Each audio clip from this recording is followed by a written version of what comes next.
car parked in the driveway, so you can go to True. the shop. It's true. Good point. Do you know what? Do you want to get Dave walking up to the front door? Well, I was thinking about that. Good, Dave, go walk up to the front door, would you please? Yeah, sure. Slowly. From over here. Oh, yeah. Going this way. Okay. Yep.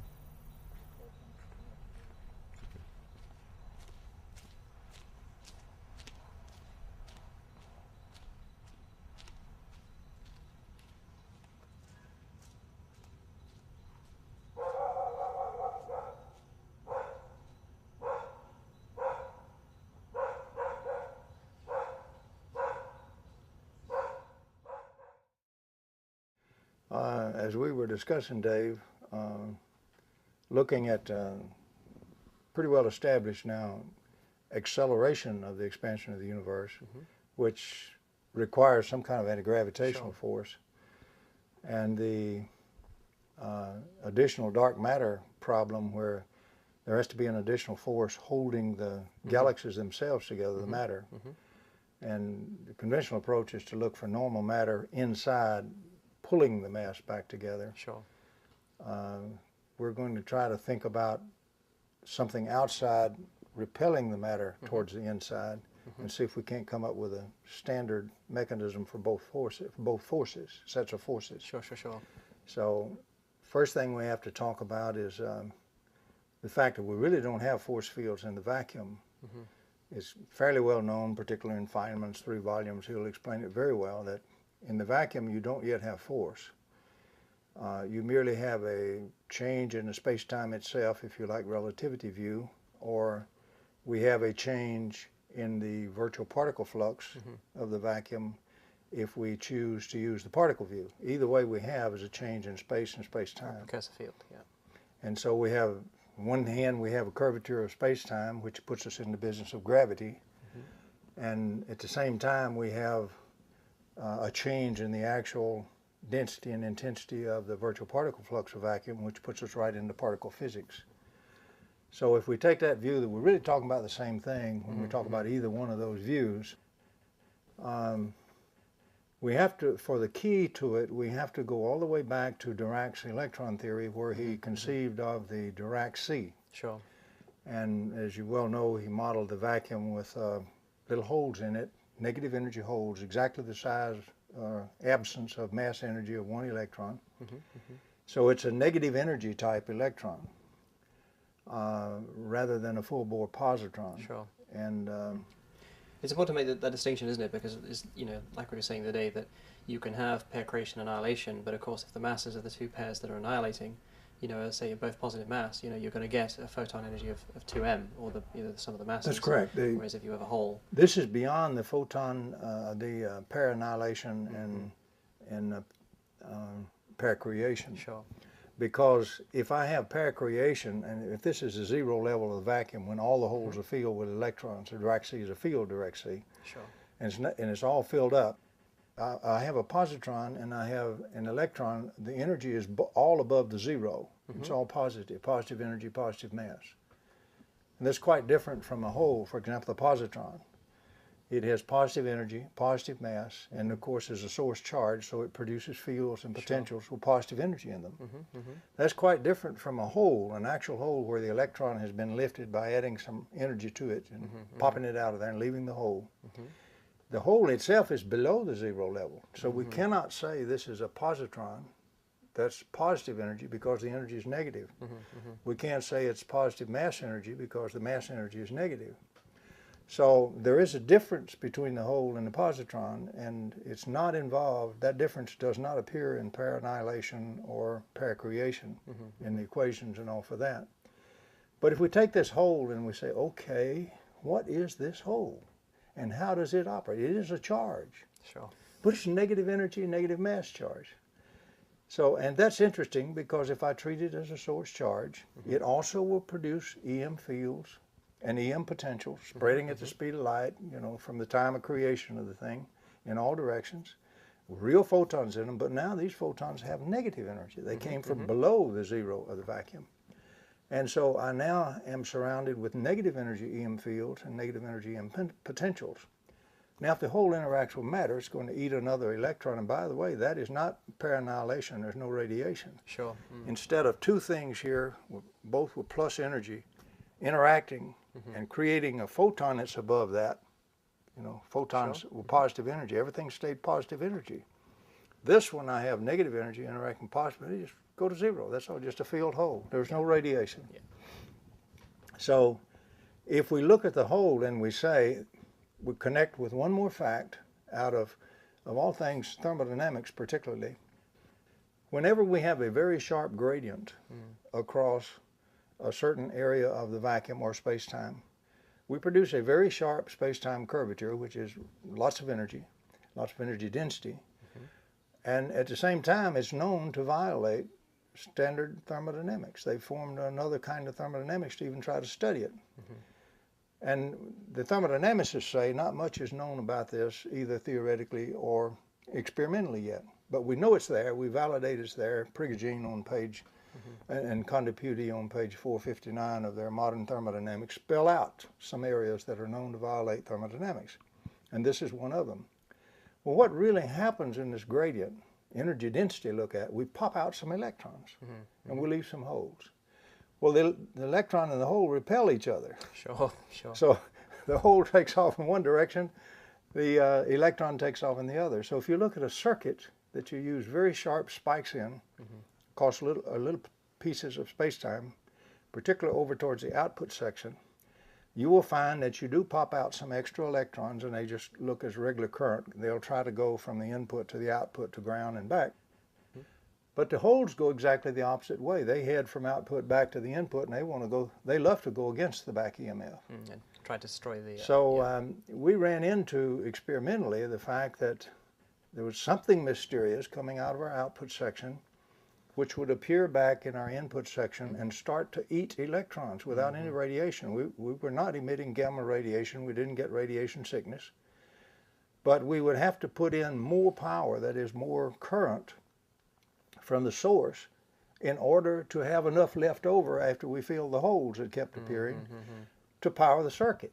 And it's sort of nature's way to decay an over-unity system, COP over unity, where you're producing partly negative energy and partly positive, and if you're not careful, the negative energy will come fix it to where it looks like a load sitting in your input section. Sure.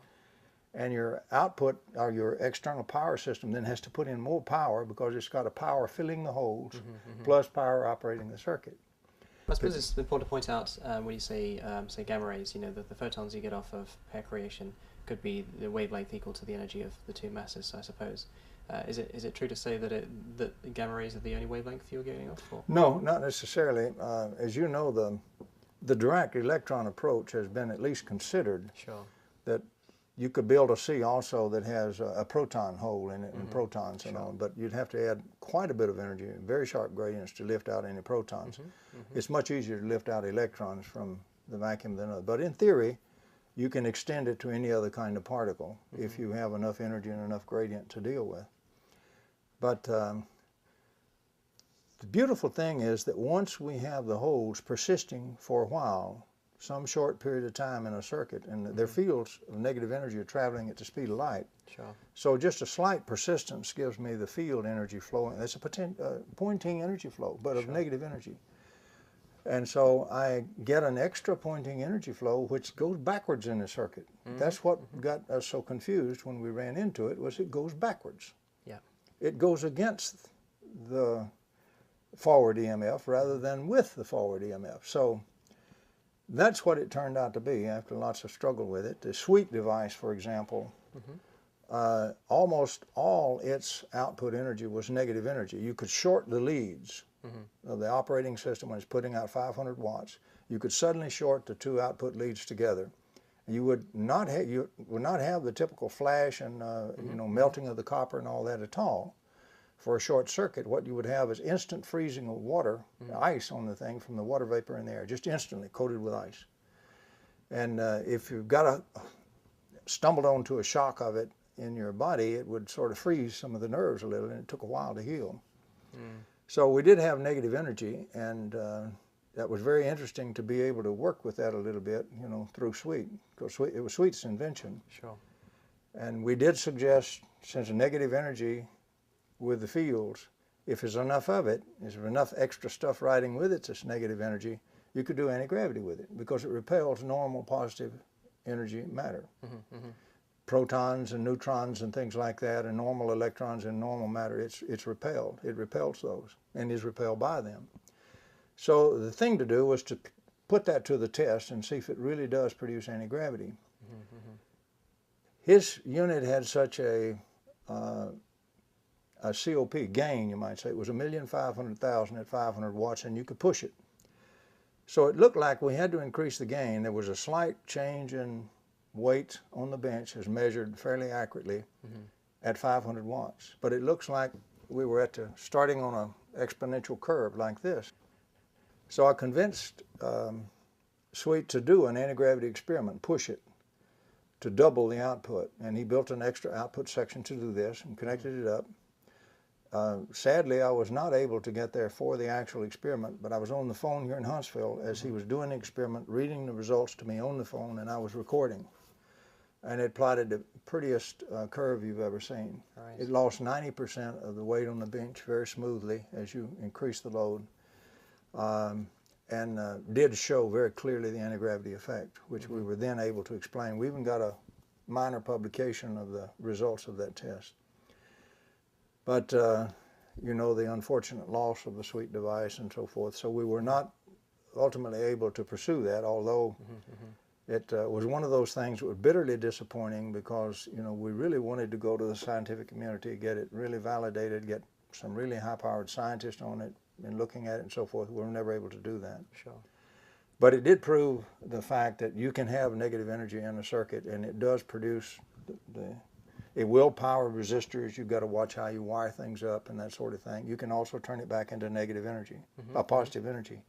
You simply take a capacitor, flip the, and charge it as if it were charging it backwards for some strange reason, and it'll charge up normally. And then you turn it back the right way, and it'll discharge normal positive energy. Sure, sure.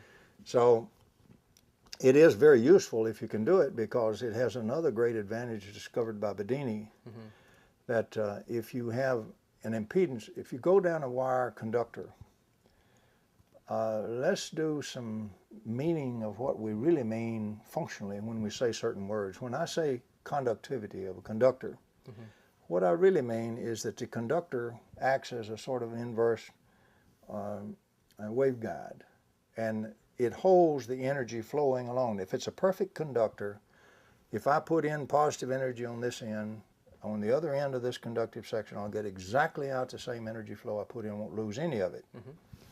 So now if I have an impedance section in here, by definition, that's a reduction in conductivity, which is a reduction in the ability to hold that energy. Positive energy is always trying to escape. It's divergent. It always tries to diverge. Conductivity is the ability to hold it and prevent it from diverging from the line of propagation.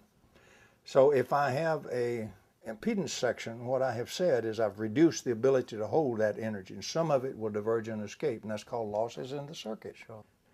And on the other side of this impedance, if I carefully measure, I will have less energy coming out than what I have put in on the other side. But if I will measure, if it's a resistor, for example, I measure the heat, I will have the additional energy have been radiated back to the environment, but lost to the circuit, lost to me, to my ability to use it to go power some more loads. That's not what happens with negative energy. Remember, it goes backwards. It's converging. Negative energy is always, excess negative energy, to any negative energy flowing down a wire, the environment is trying to pour in excess negative energy all the time. You're having to fight it off. And conductivity is the ability to hold it back and not let it pour in. If I meet an impedance section, just a normal resistor, a normal capacitor, a normal inductor, the fact that it has impedance says it has reduced the conductivity. Now in our terms and what we're interested in, it has reduced the ability of that wire circuit at that point to prevent extra energy from coming in. So extra energy now will bleed in, negative energy. And on the other side, if I carefully measure everything, by the way, to measure it, you have to catch it and convert it back to positive, and then your instruments will measure it. Sure. Same thing for the input. So you can measure it if you always remember you have to measure what it changes into when you make it into positive energy. Convert it there for the measurement. but I will have more negative energy going out of the impedance section than I myself put in, freely added by the environment. Any environment, anywhere, the vacuum itself adds it. Curved space-time adds it. So at that point, I'm in business, because if I put in a little energy, negative energy, with a process that's doing my, I'm taking the advice of the thermodynamicists, and I'm making a sharp gradient, and I'm lifting these electrons out and getting them out of the way, and then I'm using these holes momentarily and the fields from them. As this pointing negative energy flows down there, now I have built-in amplifiers by just sticking impedance, stick some resistors in series. Sure. Works backwards from a normal circuit. This is not in your textbook. So what happens is, every place I put another one, I get more out on the other side than entered the front end of it. It becomes like an amplifier. It has gain. But it's real energy gain, and you're not violating conservation of energy because the environment's putting it in. It's like a heat pump. Only now it's a cold pump, so to speak. And what's happening is the environment's putting in the extra negative energy. But if you build up a lot of negative energy and then you simply charge something like a big battery, big bank of batteries, big bank of capacitors, and switch them around the other way normally and discharge them, you get normal energy. You can turn it back into energy to run motors and normal systems that we build. One day we will also build the load, which has impedance also. If it's not a purely resistive load, we will probably build the load to use that gain. And maybe the load increases the gain further by a factor of 10. Or excess energy is coming into the load directly from the environment. But we'll have to redesign our motors and generators in order to do that. But one day we will probably design motors and other loads. A lot of them will be designed to use that effect. That's maybe a gain of 10 right at the end when you just feed the motor. But we're talking about an area which theoretically we're going to be able to put in a little energy by just fairly simple circuit arrangements to take out lots of energy that the vacuum very graciously gave us for free. All we had to do was ask for it, right? And then we can use that to power our loads. And we can greatly reduce the emissions and things like that in the biosphere. Now, the higher the COP of a unit over unity system, it appears the more percentage of the output energy gets converted into negative energy in the output. So the more likely it is, unless you're very careful, to set up its own feedback loop, eat more current coming in from your external generator, and defeat the whole system, turn back into an under unity system. So one of the things we have to get across to every experimenter is the fact that don't allow negative energy to defeat you by the input section load effect. Catch it in the input section like Bedini knows how to do and does. Turn it back into negative, positive energy and use it to help you power your regular system that you're trying to operate. We go through all of that because now let's move to astronomy, where we're interested in dark energy and dark matter. And we've got to get it to gravitational. We need one more fact before we can get at the gravitational effect with a sufficient amount of it. The business of energy flow through space did not exist in Maxwell's time. By the time Maxwell died in 1879, that concept had not been born. It was created in the 1880s by two men, independently and at the same time, Oliver Heaviside and Poynting. Now, Poynting was an academician, and he published very prestigiously in the Proceedings of the Royal Society. But Poynting only considered the divergent energy. He only considered the energy that enters the circuit from outside. And by definition, that's, diverges into it from the flow we produce out of a normal generator or something. Sure.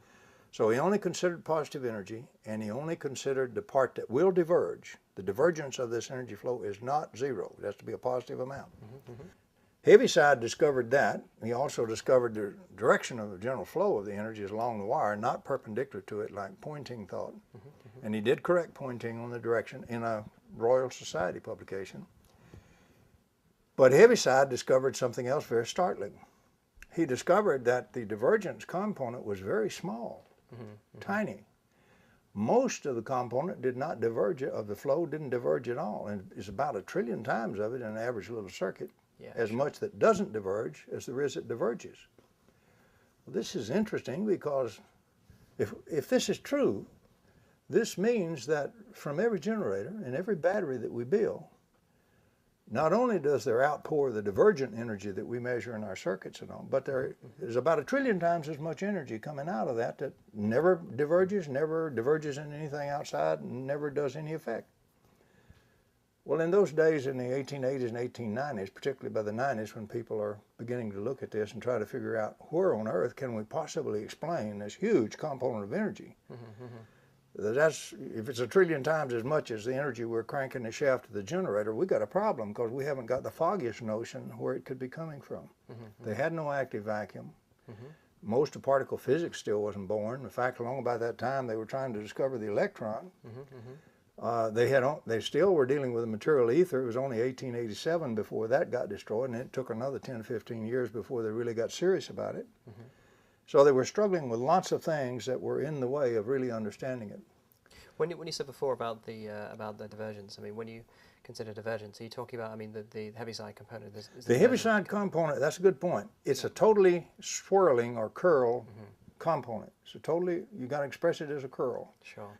And just looking at it in vector analysis, the divergence of the curl is equal to 0. And of course, we have assumed in this model flat space-time, no curvature. But unless you have appreciable curvature, the divergence is so near 0 you won't even measure it with your instruments, or maybe the teeniest bit you couldn't separate from noise. It would be so small that you couldn't even worry about it, account for it. If you achieve, theoretically now, if you achieve sufficient curvature of space-time, the divergence will not be 0, and you will have parts of it appearing, real energy entering the circuit of the process that you're using and showing up as real, emitted energy.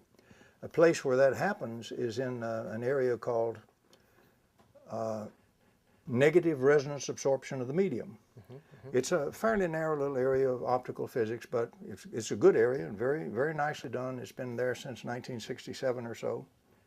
Ledokov, Boring, people like that work in it all the time.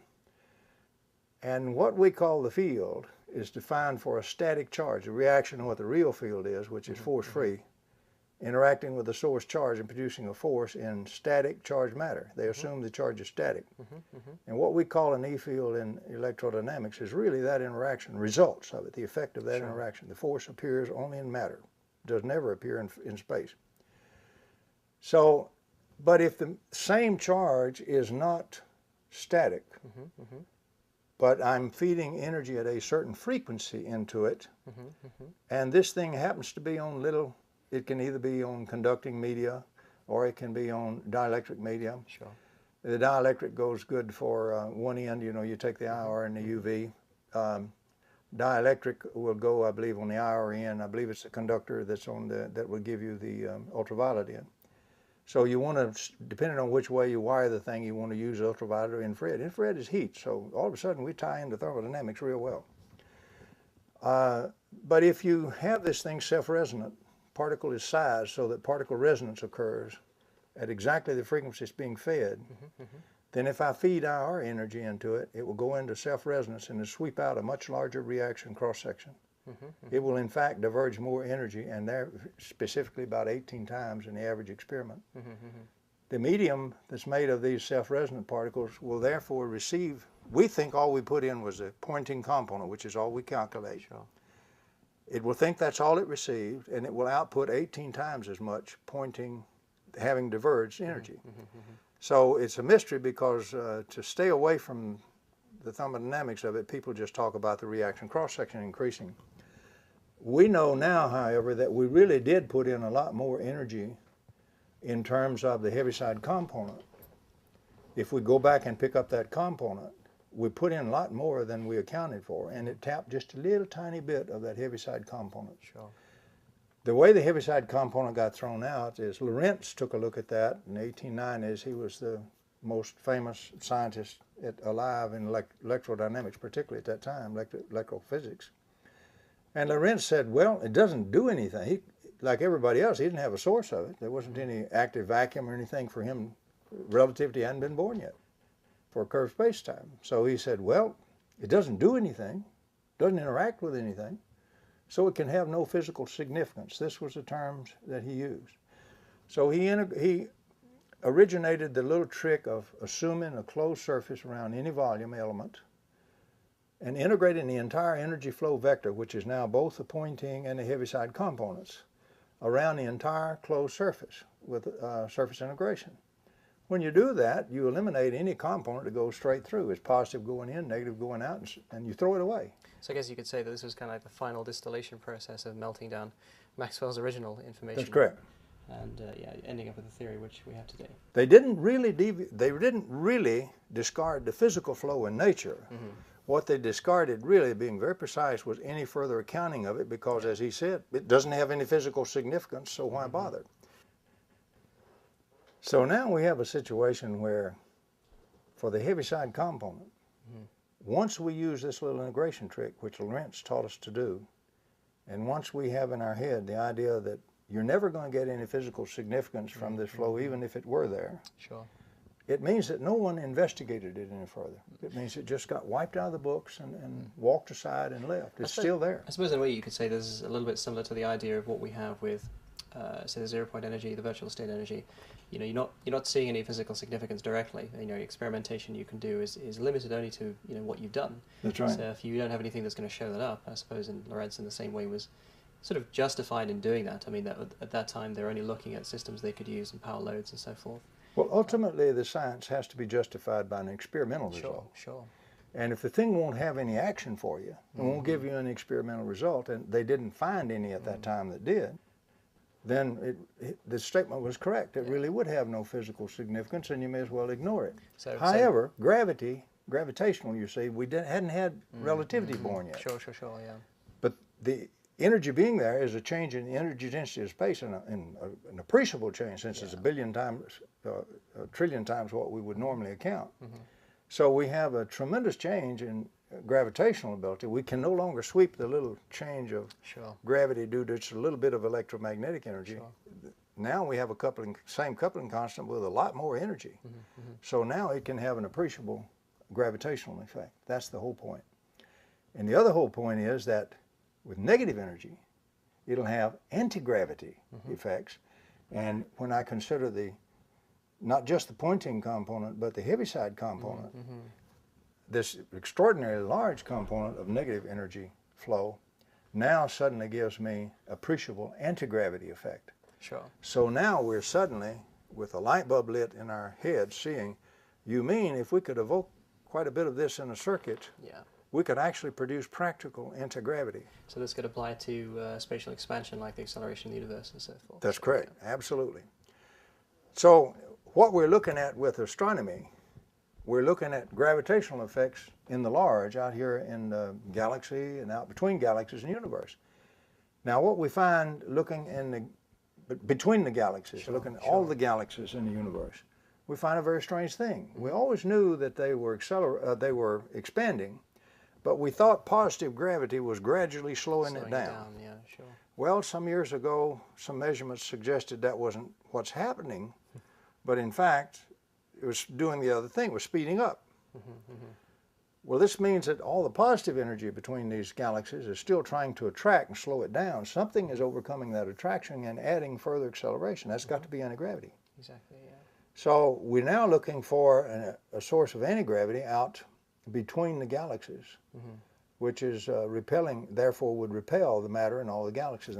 All matter would be expanding, and so it would be accelerating. Sure. That's, of course, dark energy. They considered some kind of strange energy, which is like 70% of the energy in the universe, it turns out. Something like that, 2/3, something, that we haven't seen. We don't know what it is, but we see the results of it acting. And today, there's no longer any question, to anybody reasonable at all. There's several different things now which establish the acceleration, that we pretty well know now the universe is accelerating its expansion. So now we know we've got something very strange out there making an anti-gravitational force, and we haven't got anything in our theory that comes up with it. We're theorizing all kind of exotic stuff and all this. And I think the answer is to go back and pick up that little hole that everybody walked off and left, that it really exists in direct theory. It is a source charge. It does produce anti-gravity. If I add the Heaviside component to the normal Poynting flow, I suddenly have something that can produce significant anti-gravity. And I have another remarkable thing. if I take in galactic processes where I have many, many sharp gradients, terrible gradients, and very explosive actions and so forth. I mean, So everything from gamma ray bursters. So what you mean by sharp gradient is a huge difference in energy? A very quick change of, and very sharp change of energy density in space. We're going to lift lots of electrons and maybe even a few protons and things like that out of this Dirac sea, maybe the expanded Dirac sea if I include protons. But let's just stay with electrons for simplicity. Sure. But suppose we just stayed with electrons. I'm going to lift a lot of electrons out of here because I added energy to do that. But I left the holes. Sure. They haven't filled yet. Well, then the electrons are not going to fall back in the holes because the electrons are going to go this way and the holes are going to go to the other. They repel each other. So now I have a funny thing. I have the holes also are repelled by all the masses around them. Well, usually the galaxy is not entirely symmetrical everywhere. So anywhere there's a little change and it's asymmetrical, that hole's going to accelerate, be accelerated by repulsion through that place there. So the galaxy is going to be like a whole bunch of little guns firing out all these holes, flows of holes, and their fields are going like crazy as long as those holes exist. They're producing and adding energy to the vacuum all the time, negative energy. Well, what we will have is we will flow outside the galaxy and we will start filling in space between all the galaxies with excess holes. And the holes are repelled by the galactic matter. Once they get outside, they're repelled further away, but they're also repelling at a distance any other galaxy. So we have a very strange situation where they will be retarded a bit, so they'll start to pile up. The further you get out, somewhere between galaxies, you start to get a pile like this. And so between two galaxies here, with a pile of negative energy charges in the middle here, with their fields and all continuously pouring out, I am continually repelling the matter in this galaxy, and I am continually repelling here, and so we're expanding the galaxy, increasing and accelerating the expansion of the galaxy. So that takes care of a real rough approach to what cold energy might be, dark energy might be. And of course, it's got to be followed up with experiment and theory and that sort of thing. But now let's take the same thing and let's get the dark matter effect. Sure. So that's the idea of galaxies not having enough matter to gravitationally keep themselves stable in the system. That's correct. It has been well documented now. It's established, clearly in astrophysics and astronomy that the galaxies, particularly like spiral galaxies, there is not enough gravitational pull to hold all due to the acceleration trying to, the masses trying to fly apart. There's not really enough of normal gravitational pull to hold the thing together. It should fly apart, and it doesn't. So the point is there's something extra holding it in. Now, we have assumed that it had to be, since it's got to be gravitational, we always like to think positive energy. We never think of negative energy unless we confronted with it direct like we were between galaxies and generated the dark energy. But for the dark matter, they're trying to conceive of some peculiar kind of matter that doesn't interact with photons, but it's normal energy and normal matter, except for that. Because we can run all the photon observations through there we wish to, we see no interaction with normal matter. So it's got to be dark matter. That means photon non-interactive, which means very exotic, something we don't see in the laboratory and haven't seen at all. But let's get a little bit more fundamental. What we really are saying is, let's take each piece of mass in this galaxy or in one spiral arm. There has to be a set of forces directed within on all this matter. There has to be forces directed in to be pushing it in, compressing. In other words, instead of pulling it in from the outside, there really is a force directed. We don't care what generated it, whether it's inside or outside, as long as the forces are there and they're going in the right direction. So let's go to the forces and forget whether we have matter or what. Let's see what will generate the forces. Hey, our pilot is holes outside. From every side of that galaxy in every direction, they poured out all these holes, and they're pushing back on the galaxy in every direction from outside. So we have our compressive forces, which far too little if we only consider the normal electromagnetics and the normal pointing component. But if we consider this much greater heaviside component, now we're in business. Now we suddenly have it's not insignificant. The effect is now definitely there. So now we have enough to repel the arms of the galaxies back. And it's stronger because these things are much closer in distance to the galaxy than they are to a distant galaxy way off down there. We'll have a much stronger effect pushing it back in together, and that holds them together. And because with the dark matter approach, we can only find about 4% of the matter of the universe. The rest of it's dark. Exactly. And we haven't found it with our telescopes. We haven't found it in the laboratory or anything. Now we can at least do some pulsing experiments in the lab where we can produce the holes, and over a period of time we can design and generate experiments and maybe change some instrumentation to where we can now start to make an observational science of it. And then we can get numbers and we can start to look at what size this is, what density this is, and so forth. There's a whole science here waiting to be born with a new kind of energy, negative energy, which you can do in the laboratory. If you know that when you pulse very sharp gradients, that you can lift the electrons out and have the holes left and persist for a while, then you can play with the negative energy flows that come from that in the negative energy fields and potentials. But there's one other effect that even adds to it. NASA fired launched way back, in the 90s and all, a couple of spacecraft, Pioneers, 10 and 11. And there was another one, Ulysses, that also showed the effect. There's a strange thing happening with these probes, these space probes. Here's the sun here, and they're outside, departing away from the sun. They've been there for years, moving way out. But they're moving slower than they should be moving by the total conventional theory we have. Something is retarding their leaving the sun. So in essence, you've got the same situation with the galaxies in between, say, the sun and the Earth. Between the sun and any other part of the galaxy, a star, between it and any other star, it's got all kind of explosive and sharp gradient processes going on there. It's boiling out holes, and they're piling up around the sun and reaching on out past the galaxy and everything else. But there's a pile up in there where your probes are flying, and they're flying towards the pile up in the middle. They're getting excess forces pushing back on them for retardation. So we would predict if this other is, is fitted and shown and observed, and enough in a lab is done to show that, we would predict that those spaceships would in fact have a retarding force exerted on them, and therefore they wouldn't be as far out as they should have been by our normal predictions.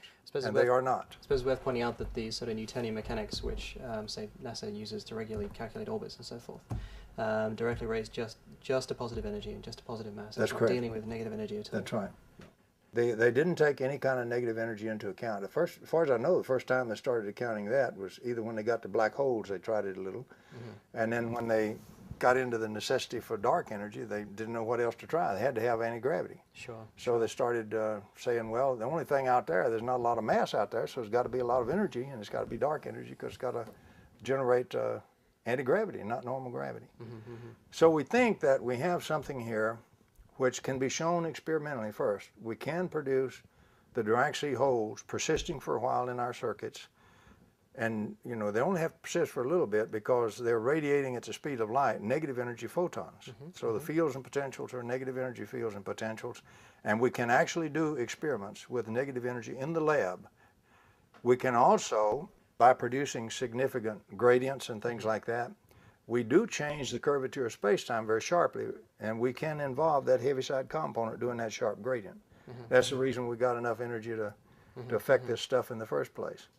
So we can do all of the things. It's still crude, it's still got to be refined, it's got to be made into a science and the experiments done and all, but we have a clear conceptual route by which we can go after the effects from what we are now calling dark matter and dark energy, and we can produce the dark energy in the laboratory. And we can, in fact, use it to power circuits and give us gain in it. Tom, a quick question. What, in the foregoing discussion, has consideration been given to the term and usage of antimatter? Antimatter is a little bit different, isn't it? Antimatter It's normally... not the same as dark matter. No. When a physicist says antimatter, what he normally means is for every particle of positive energy, I have another particle of positive energy, but with opposite charge, if I'm talking with charges. And spin as well. And spin as well. So if I say an electron with energy, positive energy up above the zero of the vacuum, zero level, the assumed zero level, then I'm saying a positron, which is also up above there. So I've got positive energy in both. Sure. Now, if I meet these two and these two meet each other and annihilate, the energy has to be conserved, and it's all positive energy. So I get the total energy that was in both of those and their kinetic energy. I get photons born with all that energy in it. If I do pair creation, I have a change in photon energy that's all up above the vacuum zero, and the energy sort of breaks. You know, the photons are really changing into particles and all with the Feynman dance. It's not a solid photon all the time. It's not a solid electron all the time like a little ball. That's not what happens in nature. The thing is undergoing all kinds of interactions. It changes into photons, and they break into positron and electrons, and they recombine. They do all kinds of crazy dance. It's called the Feynman dance, and physicists are very familiar with it. So what happens is, in the Feynman dance, when this thing breaks into a positron and an electron, it has to be that because it's positive energy. There's no negative energy for it to have. So it's going to be a positron and an electron, and if it's in a sharp enough curvature, these break apart, and that's pair creation. When they do exactly the opposite, they come back together and eliminate one another and turn into photon, we get suddenly a burst of photon with all that energy in it, and that's pair annihilation. But it was all positive energy. There was no negative energy in here anywhere, and we did not involve a hole. So the hole has negative energy, you see. So the problem has been that every time we say a Dirac hole, we have been taught to immediately switch our minds and replace it with a positron. We go from the negative energy below here, we just jump without any input or anything. We just assume the positron, and that's false. That's not true. And so when the physicist says antimatter, he's staying up here. He's not playing down here underneath the vacuum zero. But what we're looking at with the anti-gravity and the dark energy and the dark matter effects, the forces on the matter, they're being produced by the stuff that's underneath the vacuum zero. So we have to actually go after the negative energy and negative mass holes and start to use them to get at what really the dark energy and the dark matter is. So it's also worth pointing out that also that because with antimatter the mass is still positive, mass is like in the electrical sense, like electrical charge gives off fields, electromagnetic and so forth. Masses give off gravitational fields, so the mass is kind of considered as, or gravitational mass is considered as a gravitational charge. So because they're both positive, they're both positive gravity effects and not anti-gravity effects. Whereas in the whole case, because of negative mass, it's a negative charge, gives off an anti-gravity effect. And we get enough to have something practical. If we wanted to go after, let's build some anti-gravity things, lifters, ships, whatever, get some effects at least in the laboratory. We have enough of it if we include the heaviside component to be able to do that. So if we can produce enough of the holes around for a long enough time, and we have that heaviside component being negative energy now, we can produce enough enough anti-gravity in the lab to be able to see it. And that's what the Sweet experiment was doing. And Sweet actually was able to fly his thing around the room, wasn't he? Well, Sweet told me later we were being very cautious because when you push these magnets that he had, they were specially activated. If you pushed them too far, they would explode like hand grenades, like a fragmentation grenade. Talking to Sweet later, I had urged him above whatever he did, above all else, do not go past 1,000 watt output because we were risking explosion of the magnets if he did, and I didn't want to see him get hurt or killed. It was doing this in a bedroom, for goodness sake, with benches, and this equipment on it. So, and he did explode, by the way, a few magnets from time to time. But there was no need risking his life because 90% loss of the weight is certainly a good demonstration. It's beyond any kind of noise effect or instrumental measurement effect you could possibly do. So it's certainly good enough. But he told me that his curiosity got the best of him. He just flat couldn't contain it. And that he finally took the unit and decided to push it further, built him some more output unit to put on it so he could push it on up and load. And then what he did is he tied the thing to a tether tied to the bedpost. And so then he powered it up, and at this time it went on up and levitated up on the end of the tether. So he said, I put a string on the front so that I could pull the front down and can it so I could get a propulsion force. And he said he flew the thing round and around on the string around his bedpost on this tether. But he said he did it because, and he risked it because he just couldn't contain himself. He had to do it. And of course, you know the rest of the story. Not very long thereafter, there was an attempt on his life. Sniper from about 200 yards with a silenced rifle. The only way it missed him was he stumbled and fell just as the bullet went by his head. And it frightened him so bad, he started getting threats all night. They'd call on the phone. They were threatening his family. They'd follow him around in the shopping center. And he was threatened so much and it scared him so bad that he buried the experiment, never talked to it again, would never do it again, would never talk to his investors about it, and just hushed it up because he felt that if he actually started doing it, he'd be killed very quickly. He may have been right. I think the times may be a little different today, but I think at that time he may well have been right.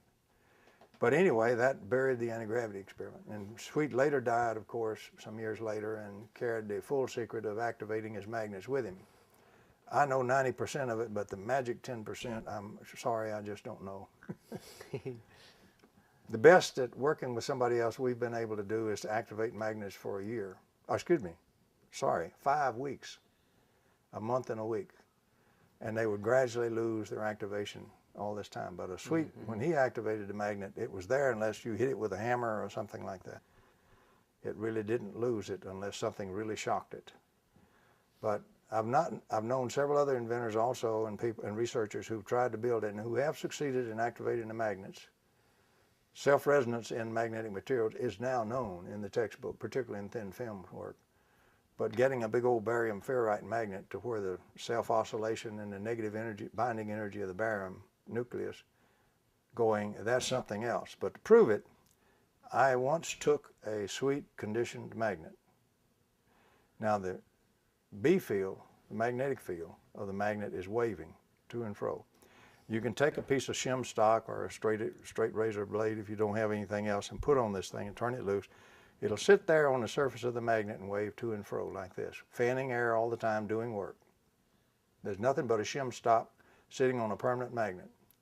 I took that magnet with that waving shim stock, I locked it in a safe that he didn't have the combination to, with a combination on it, and I left it there 24 hours. And I came back the next day and opened it up and looked in, and it's still sitting there doing this after 24 hours. So was it an activated magnet? You bet. I don't know any permanent magnets you can go buy that will do that. But unfortunately, that activation process, all but about 90% of it died with Sweet because I don't know the other 10%.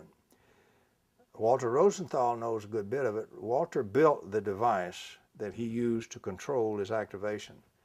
Sweet never told him every signal he used, but he knows the main procedure by which the activation is approached. So he knows a good part of it too. And Walter's a very good man, very good instrumental specialist, very good engineer, excellent man. So one day maybe we will see folks resurrecting the Sweet vacuum triode amplifier. But as of right now, there's not one available to do the experiments. But we did get to do it. We did get to involve the heaviside component where we got a lot of effect, and we did get the anti-gravity effect significantly. So we had enough at least to tell us that we were on the right track with the whole theory and the other things that we talked about that we want to use now for looking at the dark energy effect and the dark matter effect and then the drag on our spaceships out there in space.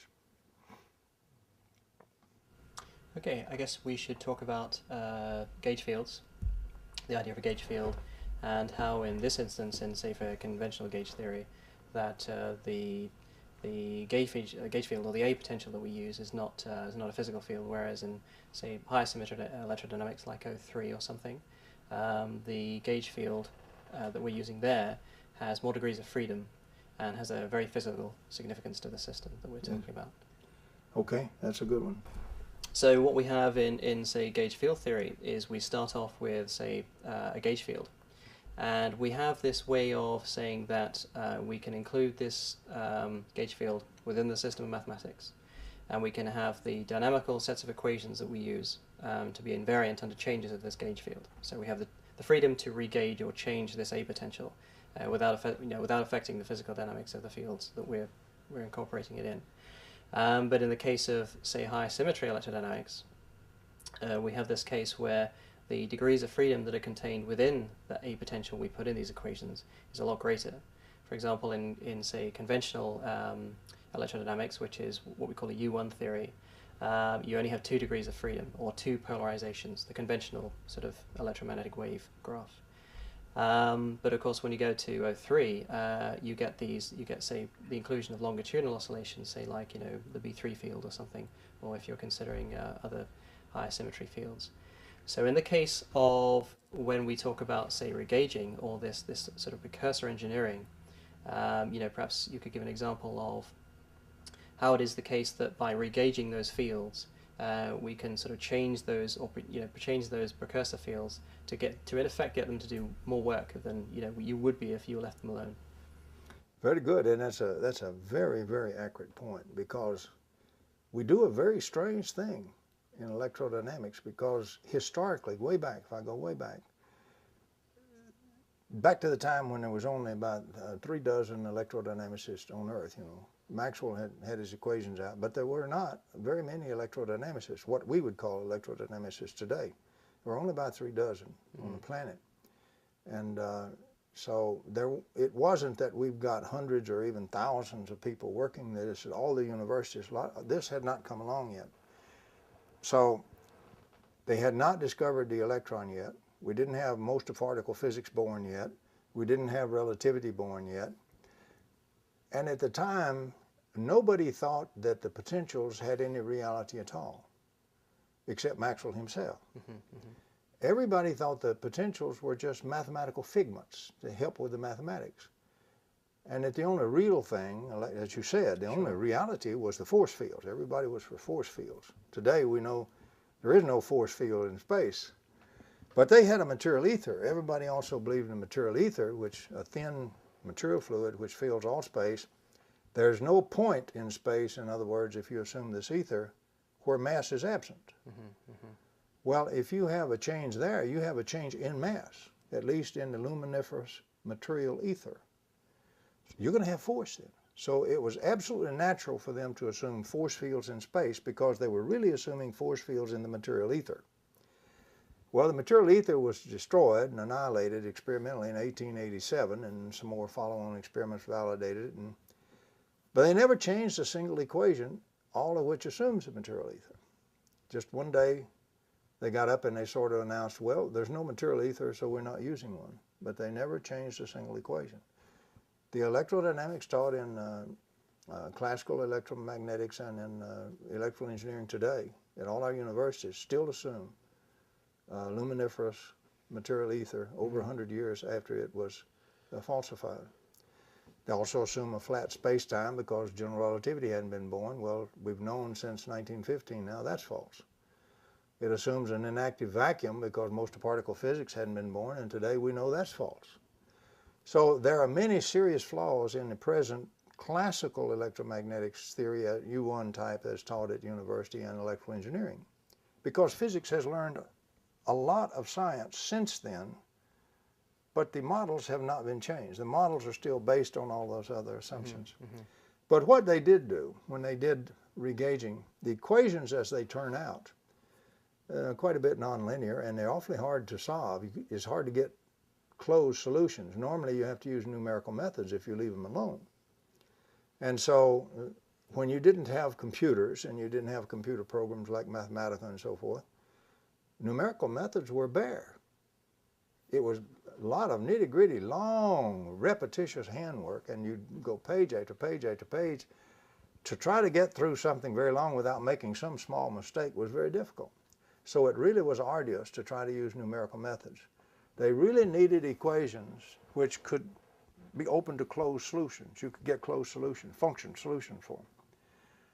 So they said, well, if the potentials don't matter, they're not real. It's just a mathematical game we're playing. I suppose it's also interesting to point out there when you talk about the physicality of the A potential. I guess you could say, if you approach a conventional physicist, he will tell you that, say, in Lagrangian, when you take the covariant derivative, that in a similar sense in general relativity, you have a similar form where the A potential is replaced by a Christoffel symbol, which is Yes. relates to curvature of Yes. space-time. And he will tell you, well, we don't think, well, we don't see that the A potential has any relation to curvature, so therefore, since it sits in that spot that curvature would usually take, That's right. then we're going to consider it, not physical, and we're going to consider it as just a mathematical convenience which we use. That's right. And particularly even before then, before 1915, Lorentz regauged the equations. Actually, it turns out Lorenz with a Z regauged them before that, and Lorentz did it later and took most of the credit. And I refer to Jackson and Okun's paper where they point all this out. It's not me. But it was done before he did, and they always gave the credit to him because he did it later, and he was a very famous scientist, and the world sat up and paid attention when he did it.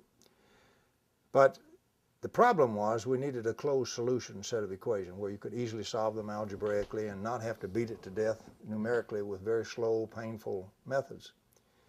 So they said, well, we've got these two potentials if you express it in potential form. We've got this A potential and we've got this phi potential, and everybody knows potentials now are not really real. It's only the force fields are real. I can do anything I want to with these potentials to change them, so long as I don't change these net force fields. It'll be the same system. And if you believe the potential is not real, that would be a true statement. Sure. In other words, if it's just mathematics and has no reality, no physical thing back of it, that would be true. But it isn't true, it turns out. We know that from quantum mechanics now, but it wasn't born yet. So what they did is they changed the A potential, which means you get an extra force born for free also in that change. Now you have just changed the potential energy of the system. To change a system's potential is to change its potential energy that's in the system. That's okay. Change of energy magnitude is free. That's just energy transfer from some flow. Energy occurs in flows, not fixed chunks. And so it's okay because you just said, I'm going to collect more of the flow, and so I'll have more collected in the system. But I'm also going to get this crazy extra field, force field, and I can't tolerate that because I will have changed the system. So I will change the other potential, the phi potential, so that I'll make another force and I'll adjust the changes so the two forces are equal and opposite. And that means vectorially they sum to a vector 0, and therefore I can ignore them. No, that's the error. That is wrong. What I have just assumed is that I changed the potential energy of the system twice, but I trapped it in a stress potential. I used it to make a stress potential. That energy is there in the equations assuming that. But it's now locked up as stress. There is no net translation potential, force. No net translation force. But every force was created. Those two equal and opposite forces are still there. And their energy is there. A good example is just use, like you were saying the other day, if you take a football and you put pressure on it, the ball is not moving, nothing's happening, but there's stress energy there. That's correct. So You've increased the stress energy of the football. Otherwise, you can't validate conservation of energy. If you check the energy being put in, and it's got to be doing something. But anyway, once they did that, the potentials were changed. Both of them were changed, but the net forces, net translation forces, did not change. And so at that point, they said, well, we have the same system, no problem. So they did that in a deliberate fashion, keeping these two forces arbitrarily, keeping these equal and opposite, and they changed it so that now we have extra stress energy, but no extra translation. We don't have anything extra that'll push extra electrons in our system as current through the load and power it for free. We got the energy, but we've locked it up where we can't use it. So, and they said that's the same system. It's exactly the same as we had. It isn't. It has more stress. But by doing that, they were able to have a system which now has algebraic solutions, and you don't have to do numeric. Most of the time you can do algebraic and seldom have to resort to numerical unless things get pretty nonlinear. And so what we did is we built a system that was much more facile to handle and so forth. But as far as what the actual systems are concerned, here are the assumptions we went through without labeling them. We assumed, and the gauge freedom axiom to this day still assumes, that we are free to change the potential energy of any system we wish, whenever we wish, for free. In other words, it assumes energy is free for the taking. Let that sink in. And we've got an energy crisis, and we've been assuming for 100 years that energy is free for the taking in any system. Yes, that's true. But we will always be such a fool that we will change this free energy twice, and we will change it just so it locks itself up with the forces, and we don't have a net translation force then to use that energy and dissipate it in the electrons and power the load. We have the energy, we have the excess energy, we got it from somewhere, we'll have to run down where the source was, but we locked it up by our own intention as stress energy where it doesn't have a translation force to dissipate it and produce power in our circuit. This is the kind of electrodynamics and electroengineering we have today. Now, the problem is you've got to have materials and systems do this for you. You can't just make the model. If you don't build that system right, it won't do that necessarily. And the way you do it is you design a standard circuit which always has forward EMF equal to back EMF. In other words, the force fields will be exactly equal and opposite. And that's called the standard closed current loop circuit if you wire in the external source of potential energy. Because the moment you make the source produce current, you deplete the source. You use half the energy collected in the circuit to do nothing but destroy the dipolarity of the source. And so by doing that, we have a theory which insists that we're not going to have any extra forces around for us to freely use and power the load for free. And we build a circuit which guarantees it, self-enforces Lorentz symmetry and invariance. The equations are invariant. Now let's talk about invariance. Invariance, amongst many other things, means that no net observable appears. So if I have an invariant theory and I change it to another set of invariant equations, it means that I did not allow any net observable to appear, any new observable. A new force would be a new observable because you could stick something in and watch it happen. So what they did was reinforce invariance. It's Lorentz invariant, Lorentz symmetric, and they call that symmetrical regauging. Now there's no law of nature requires this. This is totally arbitrary human decision. If you're free to change the potential, there's no law of nature says I have to change both potentials. There's no law that says I have to change them just so that they each produce equal and opposite forces and lock up all the energy of stress. That's by my own intention whether I understood what I was doing or not. And suppose I say, well, crazy fellow that I am, I want to use this energy. You say I can have it for free? I want to get it on for free and get some of it in. I'll have to pay for some switching and control, but I want to get a lot of it in for a little bit of investment. And then I want this energy to come in a form where I can use it and direct it to power this load, where I can get some work for free. I can do like my home heat pump. I can get 3 or 4 times out working the load as the energy I have to put in. All the rest of it's going to come in through regauging from the environment. So that's what I want to do. Well, then what am I going to have to do? I'm going to have to break invariance. Invariance says you will never have a free force to power your load with. In this case, you mean Lorentz invariance. That's right. And so I will have to break invariance, Lorentz invariance, which means I have to break Lorentz symmetry, which means I can't have the back EMF equal to forward EMF. And which means I also can't wire in and leave in when current is flowing the external source of potential. There's certain requirements that come out of this once you say clearly what you wish to do and why. And my purpose is to get some extra energy for free or almost for free. I'll pay for the switching and control. But I don't want to have to pay for putting all the energy in. So my purpose is to get some energy in a form in the system where the system has some forces now that it can use to drive that and dissipate it in that load and power it. And I only want to have to pay for switching and control. I do not wish to have to pay for all this energy. To do that, I have to break invariance. If my circuit does not break invariance and Lorentz symmetry, forget it. I have to have a model which breaks invariant. If I took the equations and I symmetrically regauged them, forget it. My model says you can't do this. You'll never get any energy in from your external environment for free. Everything you get in there, you will put in there. So just to sort of distinct the two, sort of symmetrical and anti-symmetrical gauging. That's correct. So what we're looking at is a symmetrical case is where you lock that energy up in force by 2 opposing forces, say in the ball effect. That's correct. But asymmetric is having one of those which is a little bit different, so you That's can have correct. then a translation force on. Exactly right. I go back to how they made the forces equal and opposite. So my requirement turns out to be very simple.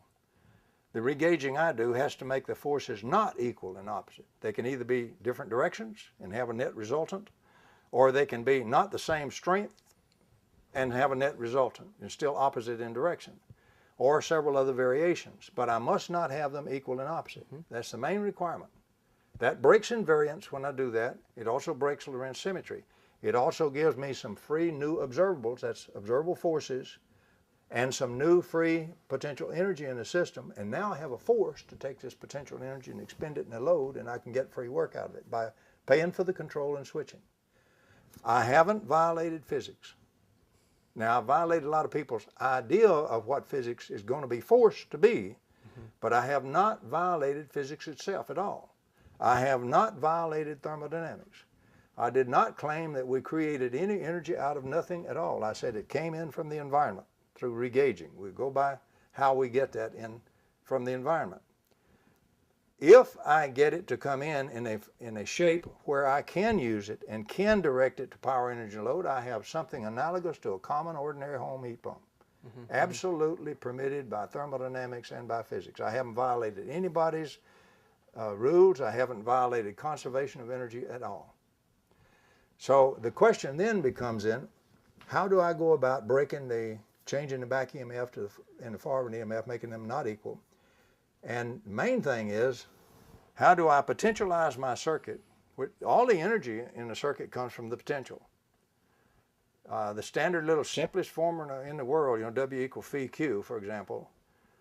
Whatever my phi is, my voltage, that I have voltage difference, potential difference that I have across the circuit, onto how many static charge, actually fixed and not moving, no current flowing, that's how much energy those charges will collect. That's W in joules.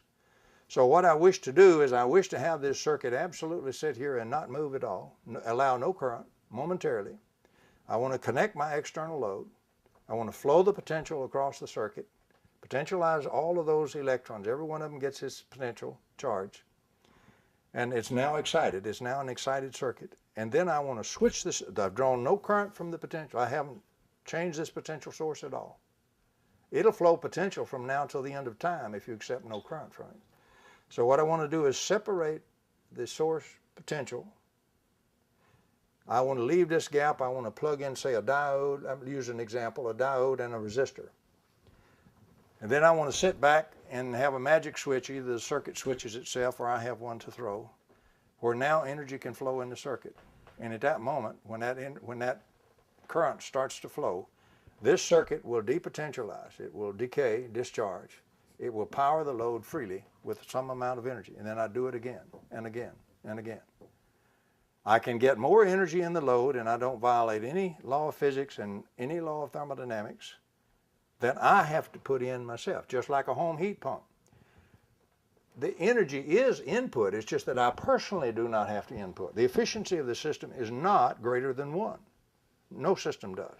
But the COP is permitted. You are permitted to go greater than 1, even to infinity. You can have the environment put in all the energy, like a windmill.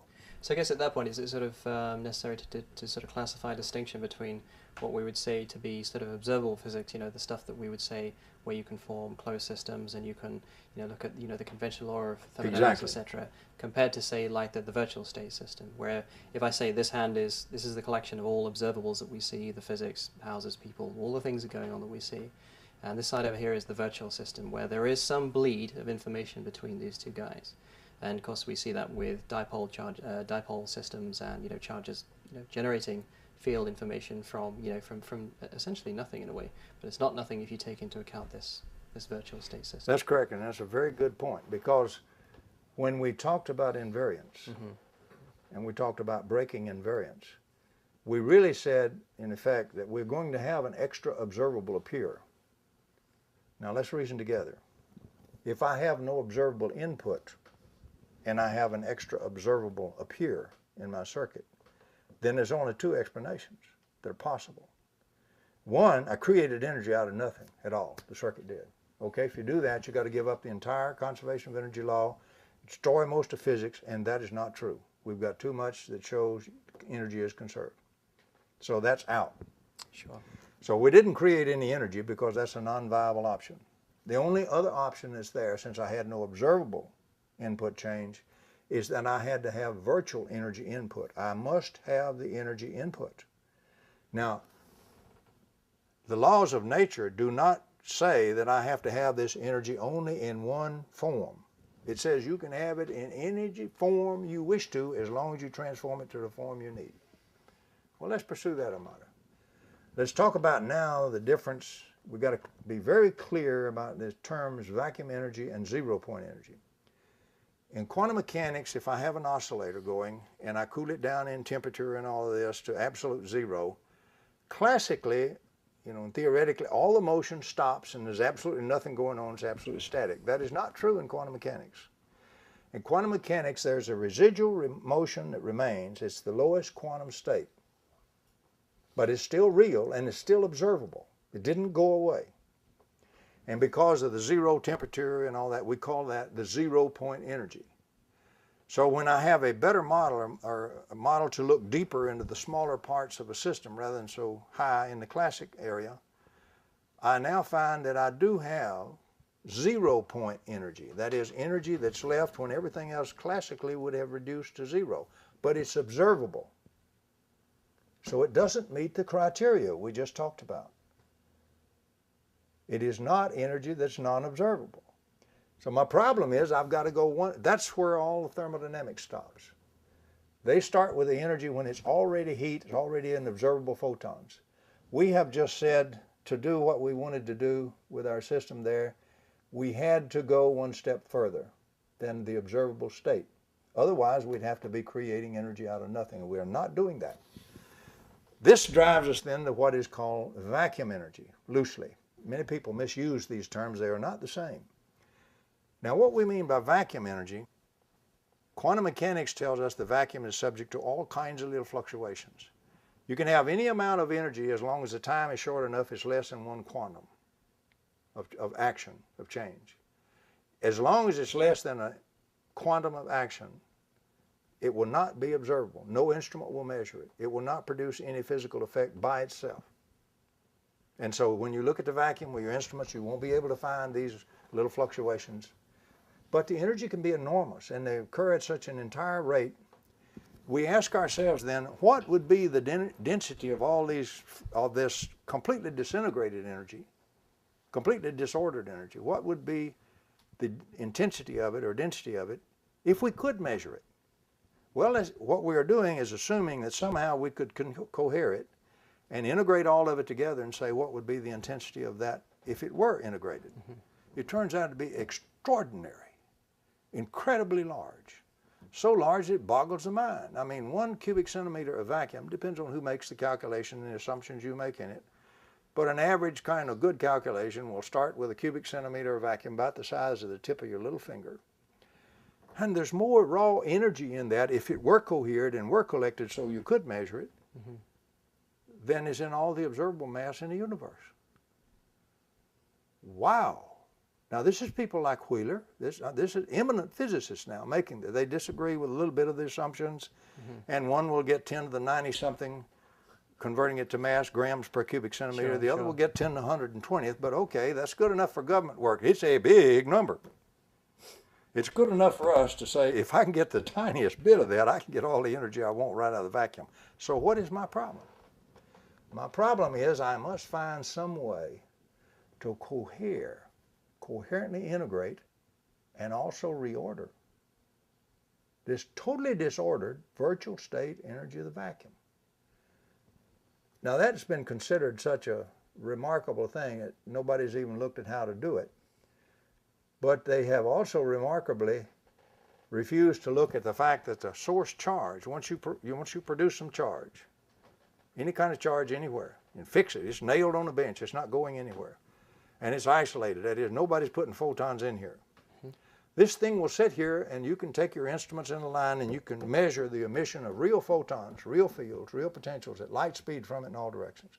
And it'll keep going till the end of time if you don't disturb it. The original matter in the universe, the charges have been pouring out real, observable, honest-to-God energy for something like 13 billion years or so. So have all the dipoles.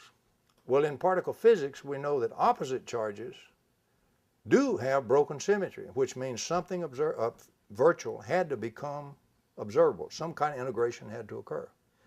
So we have plenty of things that are telling us that we do have integration, like broken symmetry is one in particle physics. So how does it do it? What's the mechanism? Well, we looked for 3 years for fantastic esoteric mechanisms and all kinds of nothing worked. We went back to the old source problem, the old source charge problem. I have a charge sitting here, and the darn thing pours out energy all the time. Real, honest to God, measurable, real photons, observable photons, making its field, it continually replenishes the fields at the speed of light. They appear to be static. They're actually steady state flows. It's a steady state, non-equilibrium steady state system. There's no observable input to it. The only input to it, if we want to keep the conservation of energy law, it has to be virtual. But the virtual state's disordered. It has no order. There's no formation of an observable photon in this vacuum. Stuff that I'm looking at is feeding the charge. But let's see what a charge does. The charge in particle physics goes past the charge in classical electromagnetics. Classical electromagnetics, you got a charge in empty space, no interaction. Empty vacuum, no interaction. There can be no input to it from the vacuum or space. So you're dead in the water if you're using classical electrodynamics. It doesn't even have an active vacuum, virtual or otherwise, for you to get any energy from. But if I go to particle physics, that's not true. I've got all these fluctuations, so I have plenty of fluctuation energy. Let's look at one aspect of those, photons. I have all these photons, some high energy, some low energy, appearing and disappearing. Incredible rates. Total energy density, if they were integrated, is so fantastic that you can power the world with it. So what happens? How do I get it integrated? When it is absorbed by the charged mass, mass is unitary. It turns the energy of the photon into mass, divided by c squared, standard relativity, and we have the change in mass. Well, it's already so tiny in a virtual state it's subquantal. So I really shouldn't call this a delta M. The change is more like a differential of M. It's real tiny, but it's not zero. It's still immeasurable, but it's not zero. It's merely a differential, partial of M. So this next one, they're absorbed, rapidly, one all the time. So the next one that's absorbed adds another little differential. Mass is unitary. You change the mass that was there when it absorbed. The first M plus differential, you get another differential added to it. The differentials add coherently. And so the mass is changing, still in a virtual state change, until it reaches the quantum level. Finally, it'll build up to, there's enough mass energy here. Were it a photon, it'd be an observable photon and take off at the speed of light. We know that mass is getting a terrible buffeting from the virtual particle beating of the space and everything that's embedded in the vacuum. We know that the charge itself, the electron, is not sitting there as a hard object. This beating is knocking the daylights out of it, and it's being forced to change in all. On the average, it's an electron. But it's gathering everything in between, and so it means it's turning into photons every once in a while. When it turns into one that's an observable photon, you just lost one. That buffeting knocked it right out of there. And it takes off radiating an observable photon, collapses abruptly this excited state, and it goes again, fires another photon. And it's getting them from every direction, so it's firing in all directions. And statistically, for extraordinary large numbers like that, we'll have a deterministic field intensity for the field as a function of the radial distance, and same thing for the potentials. Now that's interesting, because I started with total disorder, which is a zero symmetry state, which is still a state of symmetry. It's not non-symmetry. And it's a zero state of order, which is still a state of order. You can't neglect it just because it's zero. It means you can have a broken symmetry of the zero symmetry state, or of the zero order state, a disorder state, and you can turn it into order. That's what breaking disorder would be, have some order. And the coherence would be there. It's already there on the particle. This thing is a totally negative entropy operation. It takes totally disordered virtual state energy and turns it into the emission of ordered field energy. And if you wait long enough, it'll reach out and spread out across the whole world, observable world. From the original matter, it's already across there. And so wait long enough if you want to is how much energy is in it, how far out it is. So every charge in the universe is doing the magic that we needed. It is a totally negative entropy, and we can produce it and prove it in a laboratory because we can observe the effect of it. We can measure that field and the determinism of it. we have just destroyed the second law of thermodynamics if you go past the observable state and also include the virtual state. Now, normal thermodynamics does not do that. They stop at the observable state. They do not have that extra input, nor do they have that negative entropy state input. So the second law applies. There are certain things we know that violates it, but the violations are very few, and they're still working on it. The second law has held up pretty well so far. But if we include the virtual state, we have an immediate falsification of the present second law. We don't throw the second law. It fits so many things. We don't throw it away. We extend it to include the case that it no longer describes. And that's real simple. We've shown how to increase it. All you do is permit negative entropy operations. So basically the converted second law says you can have either negative entry, departure from equilibrium like you have in any fluctuation, and you can have return to equilibrium, which is a totally entropic operation. You can have neg entropy or entropy, and they normally occur serially. In other words, I'll have first the neg entropy part of it, which the charge first does, and then it pours out to the fields, and that produces a new symmetry and new order. Well, I got another problem. The Klein geometry that we've been using since 1972 doesn't permit that kind of reordering. The geometry itself says if I break symmetry at one level, I lose all that information and I drop down to the lower symmetry. I can never increase the symmetry. So it really prohibits that. Well, we now can do this experimentally on the bench. We can show that we do it, and the world does it. Every charge does it. So we got to change the Klein geometry. We got to go to something like Layton's object-oriented geometry, which does allow it. With better group theoretical methods, now more advanced, and looking at problems that deal with, like, certainly have to be dealt with in robotics and some other areas, he came up with an improved geometry called object-oriented geometry.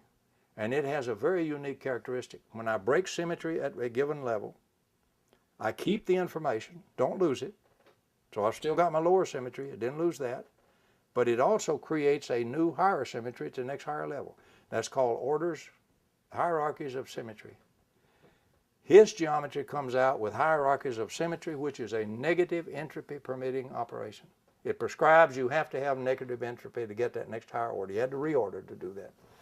So if we go to latent geometry, or that type of geometry, and if we include the source charge solution, we get the coherent, how in the world you can coherently and reorder and integrate to observable form the actual virtual energy of the vacuum, the disintegrated energy, not the 0 point energy at all. And bingo, suddenly you have an inexhaustible energy source, and that's the way to go. Because every charge in the circuit is already doing that. That's where the energy comes from. If we take a generator and we crank the shaft of the generator, it doesn't have anything to do with powering the circuit. Let's trace it. I add mechanical energy to the shaft of the generator. The generator turns.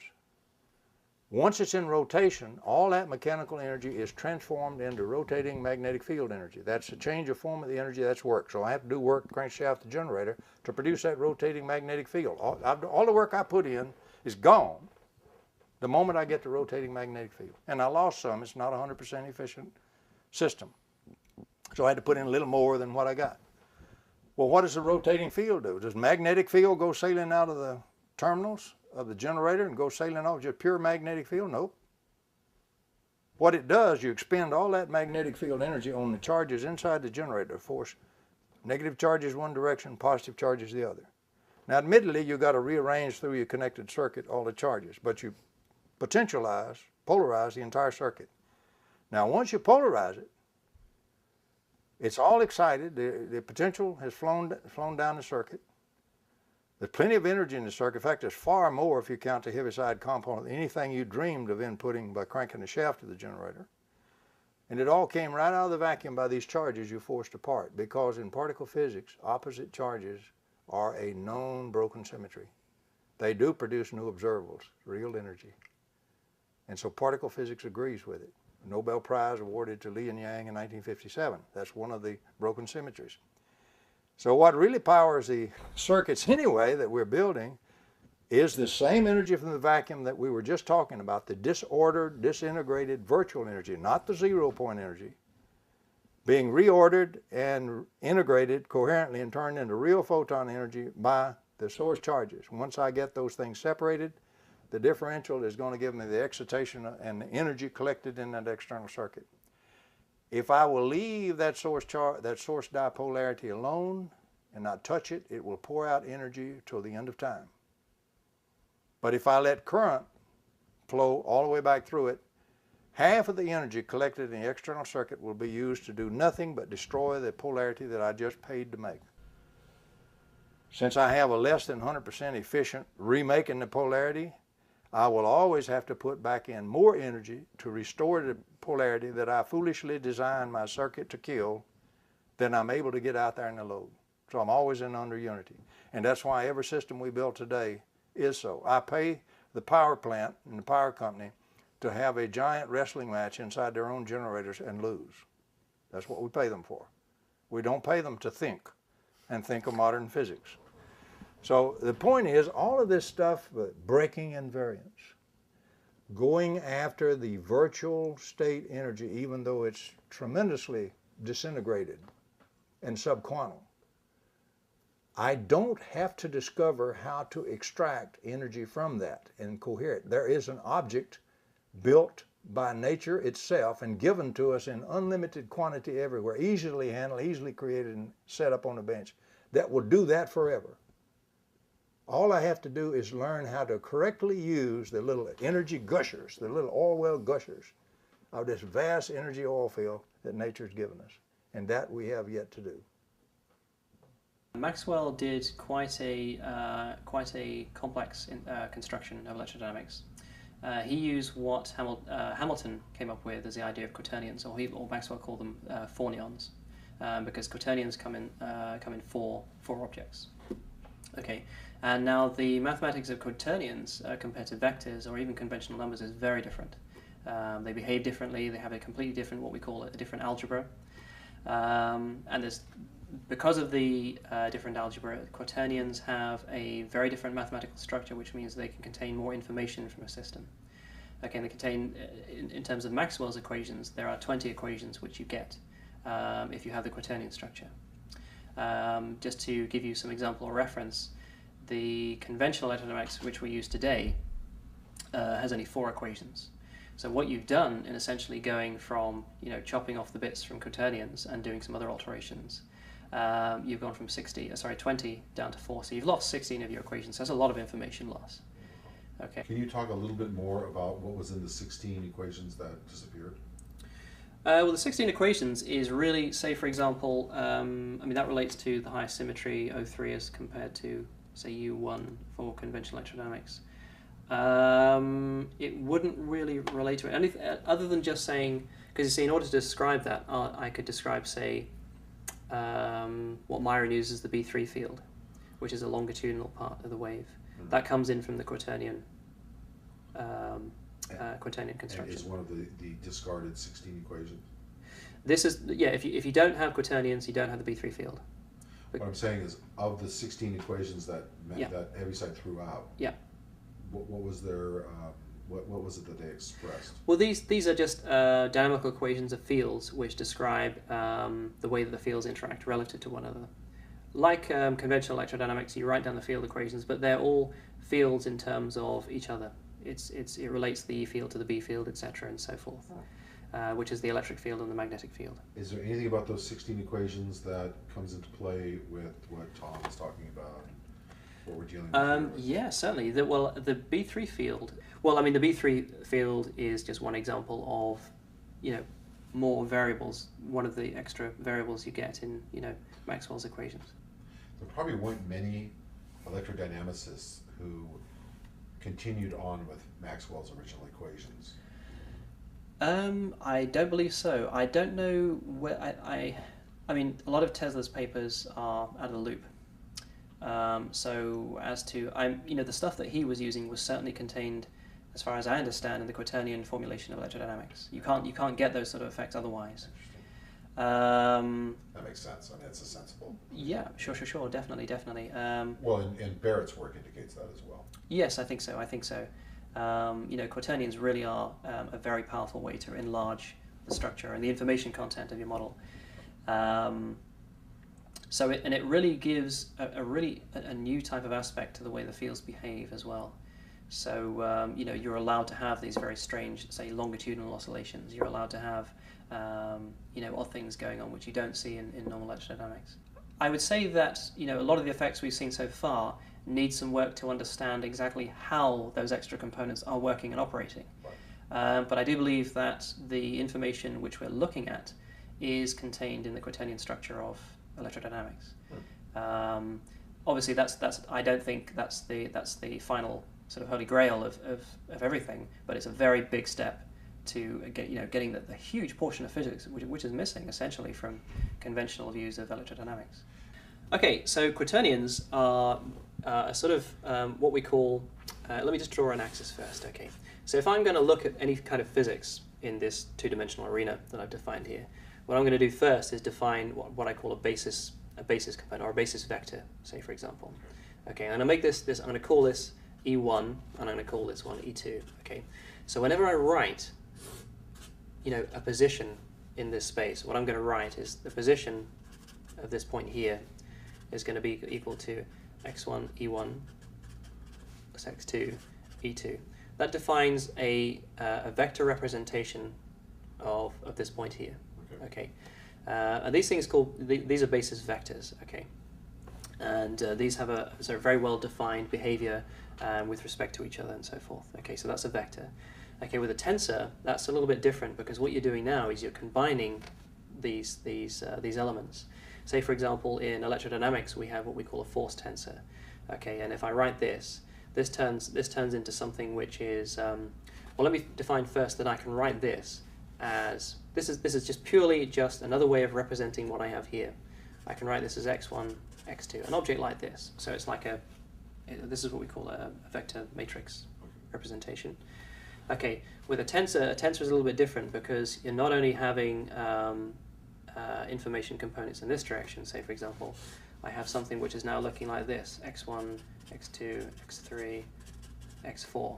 I've got extra information about the system, where tensors will allow you to describe, for example, things like twisting, stretching, that kind of thing, where vectors will only describe to you, say like the point, the velocity, etc., etc.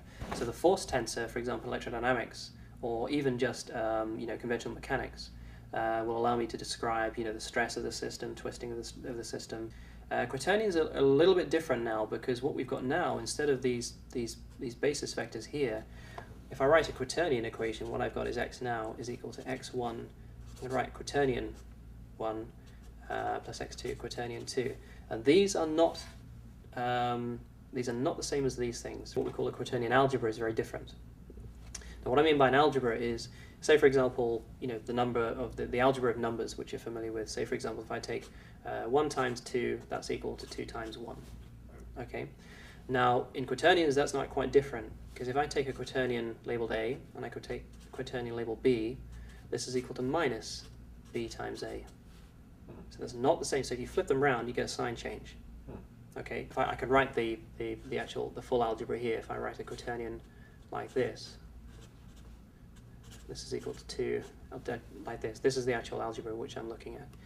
What that means is the mathematical representation I use for, say, B or A is not a conventional, singular, like a number value. It's nothing like this. This has definite or an enlarged structure, if you will.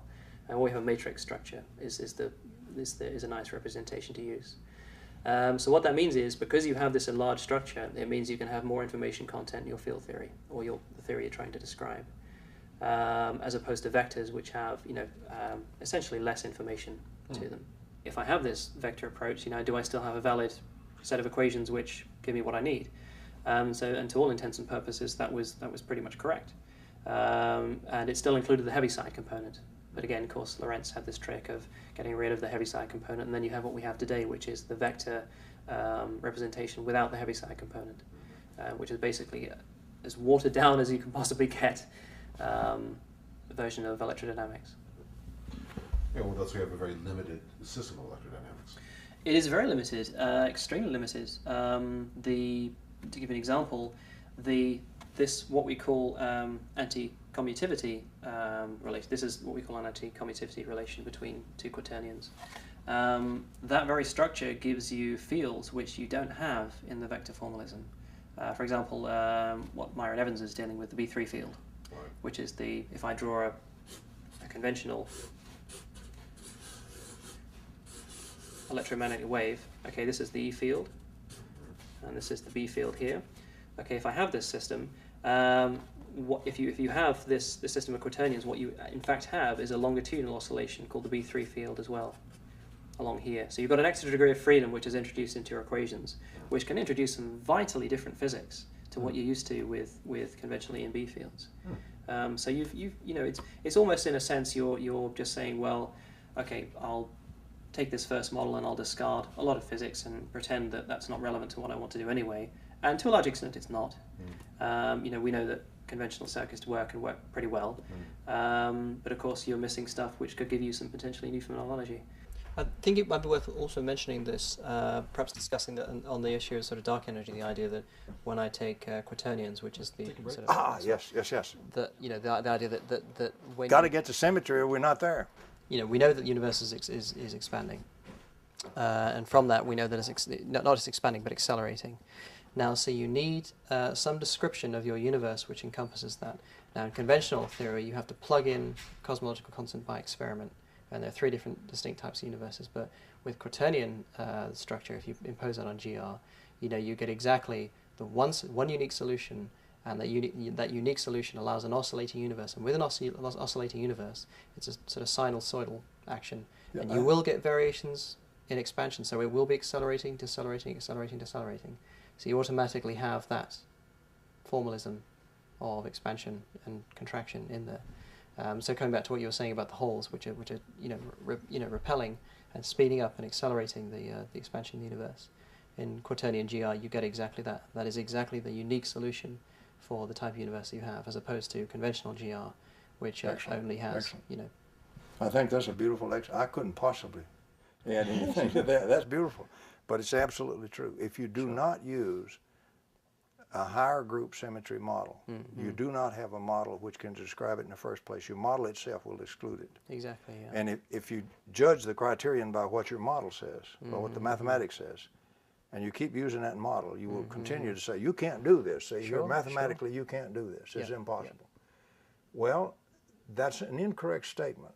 What we should always say, it is not possible to do that within this model.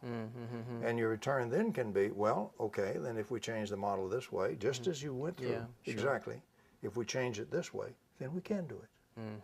So maybe we haven't been quite using the correct model. The other model is still useful for a lot of things. Sure. But for this particular case, we have found Gödel's limit for that model. We found some phenomenology it cannot describe.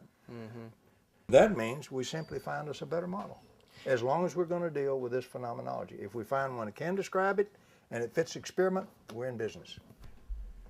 It's another interesting thing to point out that when you include quaternions and you get this oscillating universe, that Neil Turk's group at Cambridge, they're considering what they call an ekpyrotic universe, which is exactly an oscillating universe.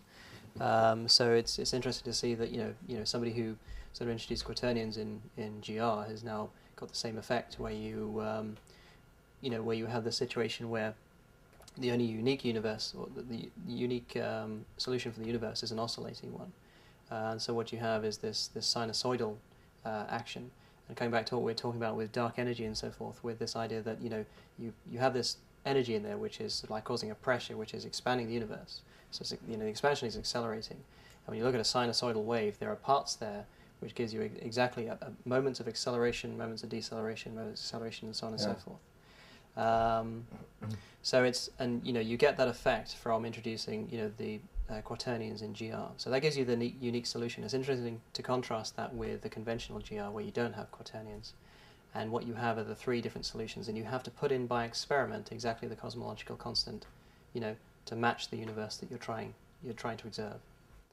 Well, you know, there's another question that I think this pileup probably addresses eventually, but we don't right now. And that is the fact that, you know, things like the Big Bang or the inflation model, all this stuff, they all got one big problem. You should have created equal amounts of antimatter, and we don't find that amount of antimatter. There's a lot of missing antimatter in the universe by the conventional models. So where did it go? Well, maybe it got formed as holes rather than, you know, coming up above the vacuum. Maybe it went this way, you see. Get some positive energy, some negative energy. In that case, you would only have the antimatter that has grown out of interactions of the other stuff. You wouldn't have, you wouldn't say that for every electron I produced, I had to produce a positron. You could say I had to produce either a positive, well, I really had to produce a hole. I had to have zero energy net difference. Because you can say also that the whole, in that sense, you know, because it's a little bit like pair creation, but you're doing it sort of shifted ways, aren't you? That's right. So in that sense, you know, that the spin statistics and, you know, the conventional notion of antimatter will still be the same, but the masses are just opposite. Well, it appears that, you know, first of all, we do have something that can be done. You know, you can do experiments with it on the bench. A little bit of trouble and a little bit of change of the way you think with your mind and how you got to think with your instruments. You don't just measure it directly. You got to convert it and then measure it as positive energy.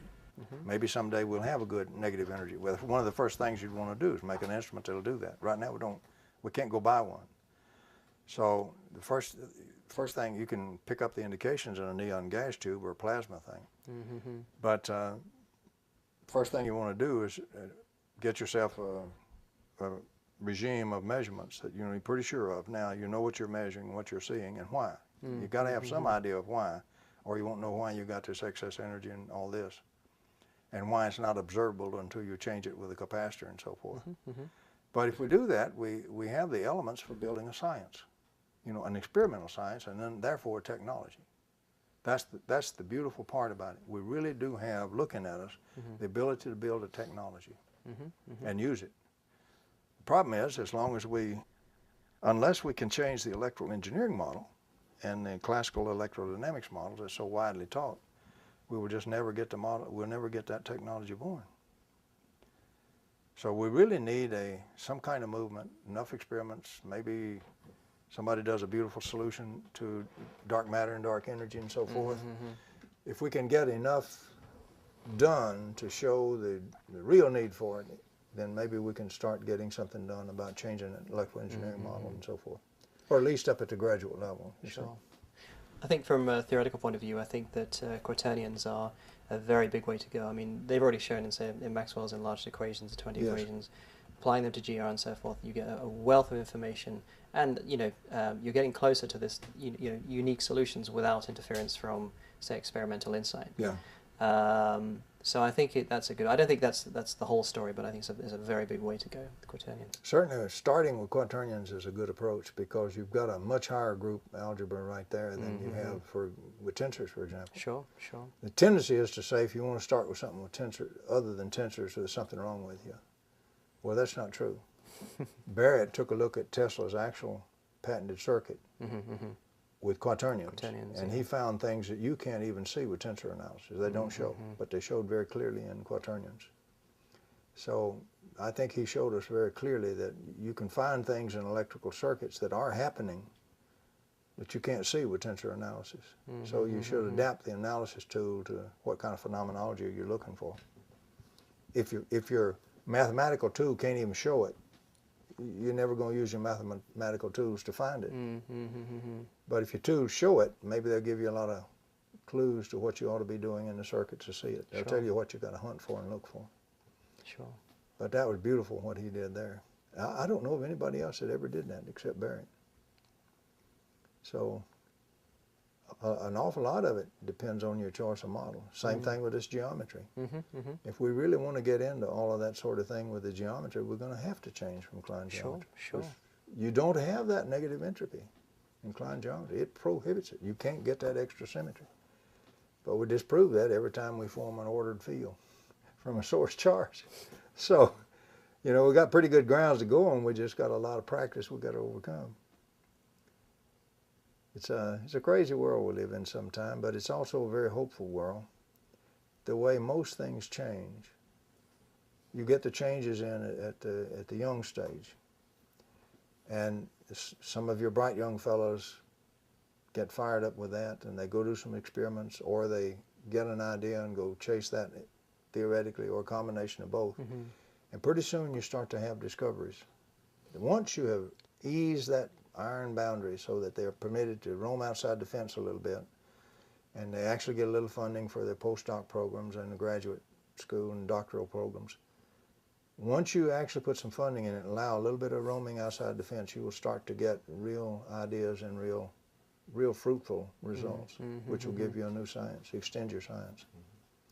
So, okay, so going back to this notion of sort of enlarging your structure of information of your theory, I think it's important to note that the difference between, say, having quaternions and, say, vectors, I mean, take, for example, with Maxwell's theories, you know, his quaternionic theory comes up with 20 equations. When you squeeze that down to a vector interpretation, you get down to the 4 conventional equations that we know today. Now, if you take general relativity, for example, and you apply quaternions to these, what you end up with is a greatly enlarged theory with a lot more information. And not only that, coming back to the discussion we had with dark energy, you know, this idea of you know, negative energy being resident in between the galaxies, pushing them apart, and not only expanding the universe but accelerating it as well. The unique solution you get for this universal scenario with quaternionic GR is exactly that case, that you have an oscillating universe. And so if you look, an oscillating universe will be a sinusoidal action. And if you trace that sort of along the sinusoidal path, you'll get sort of paths of acceleration, paths of deceleration, and so on and so forth. So you get those periods exactly as you know, so you get this notion whereby this scenario of, you know, universal expansion acceleration can be exactly encompassed in the unique solution that you get from quaternionic GR. Now, you don't get that in conventional general relativity. You have to put that experimentally in by hand in what we call the cosmological constant. And it's also interesting to note that there's some groups, most notably Neil Turek's group in Cambridge, and they're considering what they call the ekpyrotic universe, where they have a scenario where it is exactly oscillating like this. They're no longer considering just a scenario that we have a big bang, we accelerate, and that's all we're considering. They're considering that oscillating universe. So this is sort of like a clue, in a sense, that's saying, hey, you know, if you enlarge your algebra type, say in this case from vectors to quaternions, you're getting so much more information about, you know, the dynamics, the possible scenarios. And, you know, the key point here is the fact that in conventional GR you have 3 distinct types of universes that you can have, but in quaternionic GR it says no, you can only have one, and it's not only one, it's one which is oscillating, and one which kind of fits the bill that we're looking at in, you know, inflationary and accelerating universe. And also to note on in the idea of enhancing your symmetries, if you take in conventional gauge theory this idea, say for example U1, conventional electrodynamics, if we take this, what we have is a scenario where we can write a set of equations which govern our dynamics of, say, a system we're considering, the Lagrangian we'll call it. And within this we can define what we call the vector potential. Now this has the freedom to be regauged or changed in some way. You can add a piece onto this, which is called, you know, the gauge term. We can change this potential. But what conventional wisdom will tell you, well, you know, this gauge potential can't really be real, because in a similar sense in general relativity we can define a similar equation where the bit where this A potential occupies is what we call a Christoffel symbol, and this relates to the curvature of geometry and so forth. And of course, you know, this by sort of assumption can't happen, because we can't have a potential, you know, being physical, because then we could somehow relate that to, you know, changing curvature in space-time. But what we see is if we in sort of enlarge the symmetry, I'll take for example O3, which is, you know, in some sense, you know, a quaternionic extension. What we see is that we can actually have that interpretation, that A potential, the slot in which it fits, exactly can be related to curvature in space-time. This comes back to what you were saying in symmetrical and asymmetrical regauging, in the sense that we're using curvatures around the space of the charges that we're looking at. And we can exactly get that process of, you know, you now have a potential where we can consider that is exactly related to the curvature. So we can use this idea of, you know, in symmetrical regauging, of course, you don't have that, but asymmetrical, you know, you have, you know, a difference, so you can have that translation. So in other words, you know, this idea that when we go to higher symmetry properties, we've now admitted the idea that we can now have, okay, we can have a potential, and as you say, you know, the potential is allowed to be regauged or changed, So we can have this idea of, okay, we can now change curvatures in that way. We can do work, and we can do sort of energy from the vacuum physics in that way. So the next step is to consider, well, when you consider, say, a static potential, and then so conventional wisdom will tell you the static potential that's just all it is. It will sit there and it's static and it won't do anything. But like we were pointing out before, Whittaker's decomposition is that he pointed out that no, you can actually get a set of what he called bidirectional waves that you can sit there and you can construct this static potential out of two opposing flows. Very much like what we have with the symmetrical gauging situation where there are two opposing forces. Conventional wisdom will tell you to sum that to zero and there's nothing there. It's locked up, you can't do it.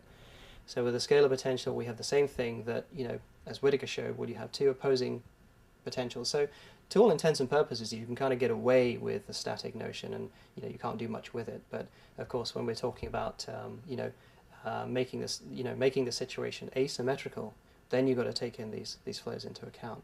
That's so correct.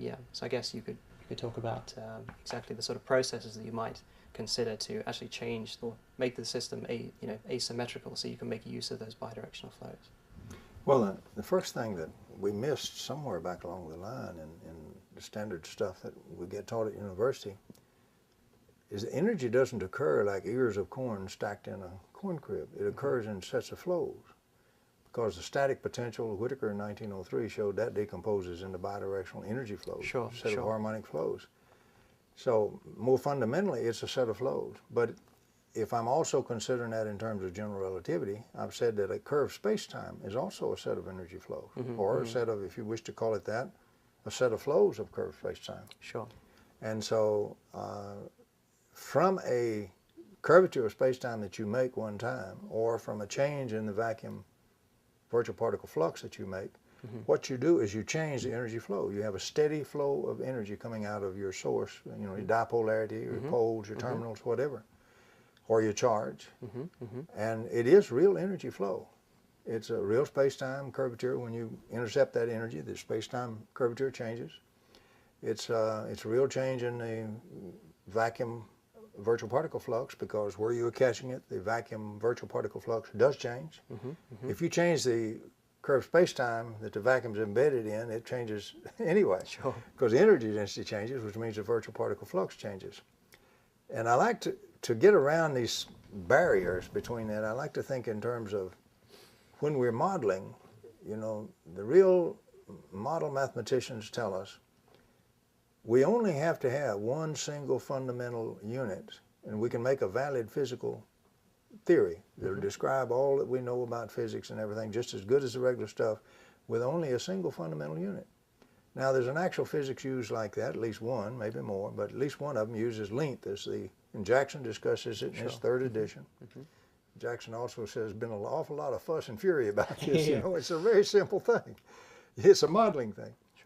But if you were to choose the joule as your single fundamental unit, then space and time both become functions of energy. Everything becomes a function of energy. Mass doesn't cause us any problem after relativity and Einstein. But before that, people couldn't comprehend that mass and energy could be the same thing. But actually, everything can be nothing but energy or a function of energy, space, time, and everything else. So now all of a sudden, if we say, I have a curvature of space-time, I've said I've had a change in energy function, and it's kind of not too hard to see that that can be since it decomposes into a set of flows, I've changed a set of energy flows. And the same thing in considering it from the vacuum viewpoint. The main thing is, once you have a gushing well, even if it's just a steady flow, the problem is now okay, given that I have an unending, forever available flow of energy, as long as I won't mess up the dipole, then how do I merely collect this energy and then use it? Well, obviously, at least one solution would be to have my dipole only able to radiate the circuit and potentialize those charges under certain conditions. You say connected to the circuit or you radiate it in a certain fashion. And only during a certain little time when the charges cannot move as electron flow, as current, because then there's no power and there's no work. It's just a free flow of energy. Potential will flow forever from a dipole if that's all you ever require it to do. And then before I get ready to have current flowing in the circuit, I simply disconnect this source I haven't drained it at all. I haven't taken anything. The only thing I took was energy flow, and energy transfer is work-free. You can transfer all the energy you wish, and it pays to do no work. Well, else you couldn't just have energy flowing through space. It would cost you work to do it, and it doesn't. So energy transfer alone does not require work. You can pile this stuff up all you want, as much transfer as you wish. Doesn't take any work as long as you don't go back and hit this dipole. But then move your dipole, your source, and save it as a true external source that you haven't messed with. Now I've got a potentialized circuit, but now it's not complete. So I recomplete the circuit and allow it to, it's asymmetric because I just changed one potential.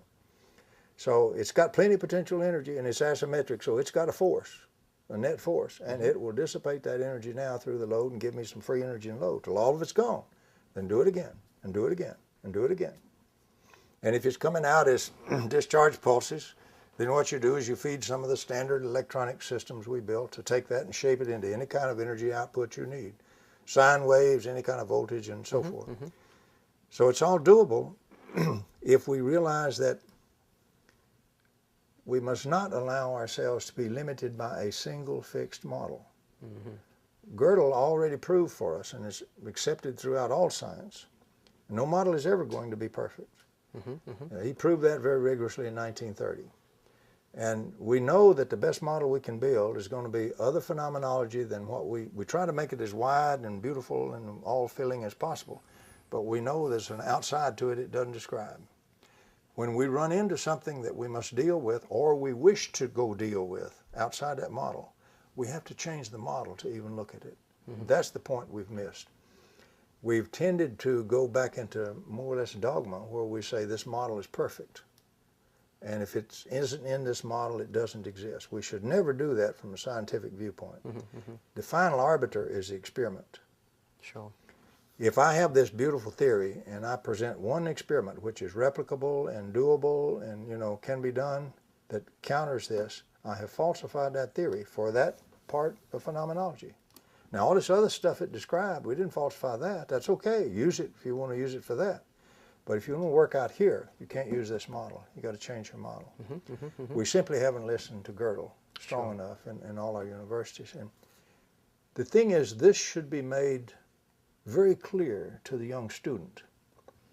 Before you get a graduate degree, certainly, and certainly I think before you get a BS degree, I think you should have at least one seminar course, and say a set of 4 or 5 seminars, and you just have to attend to be there, to pass, in other words, but it's required. Where people go into models and what models are, and the ins and pros and cons of models, and the fact that you don't have to have that set of units that we've been teaching you. Sure.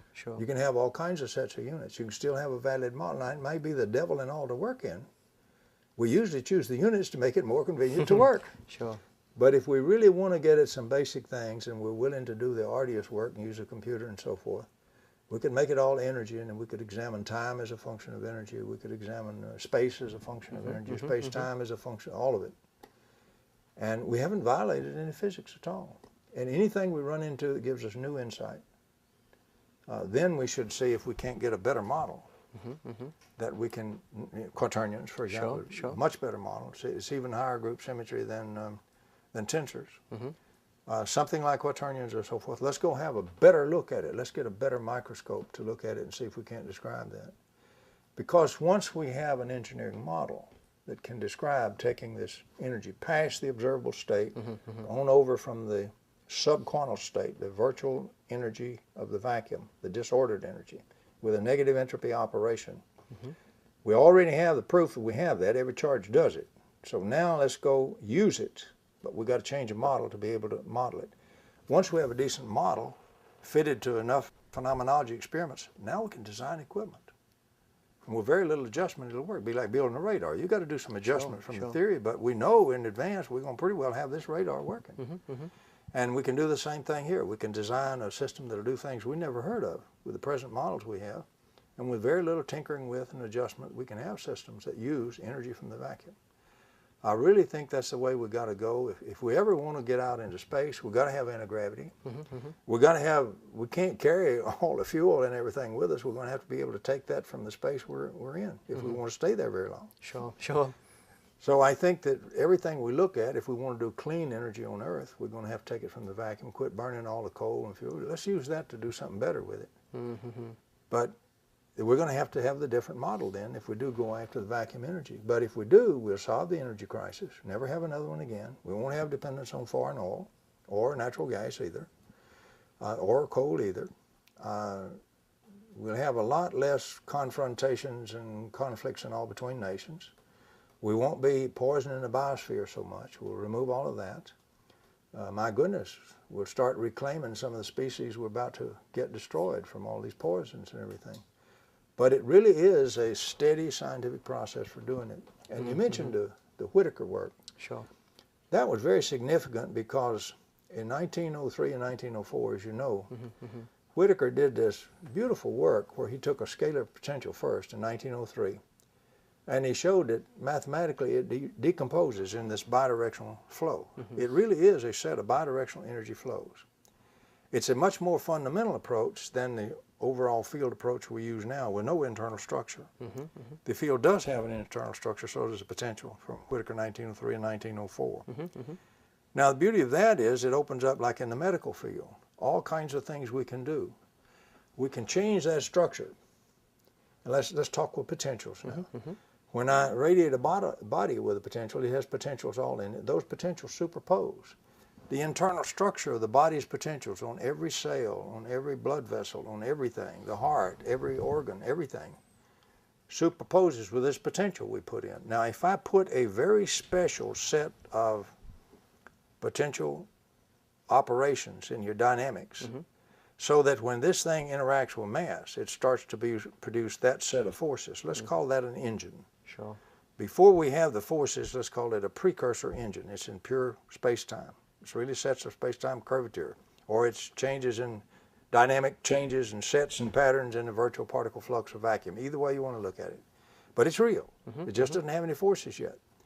But when the potentials merge and it passes over as a set bleeds over, diffuses into the other potential as part of its internal structure, it now begins to interact with the mass in the body, all the cells. What part would you like to interact with? Would you like to interact with the genetics? Would you like to cure a genetic disease? Every odd pattern in the body that deviates from normal has a certain engine of forces and all that cause that deviation and is maintaining it. If you can just as easily produce the opposites of all of those forces, and you can amplify it. And when you get it amplified, that's a reverse engine or an anti-engine for that disease. You can reverse that disease. That's what Priori showed. Nobody understood it, but that's exactly what he did in France. It's all is documented in the hard French literature. Cured cancer, terminal illnesses, all kinds of stuff. And they buried that work like it's never been. But it was real good scientists that worked with Priori. Potrezel was an eminent epidemiologist, world-renowned. The head of the biology section of the French Academy of Sciences worked with him. And it was rigorously demonstrated that you could reverse diseases. You wouldn't killing cells and all this, you could just physically reverse the pattern, the forces that had caused the deviation, and it would just change. The biologists would call this de-differentiation. It would change back to an earlier form. He cured cancer cells by turning them back into normal cells.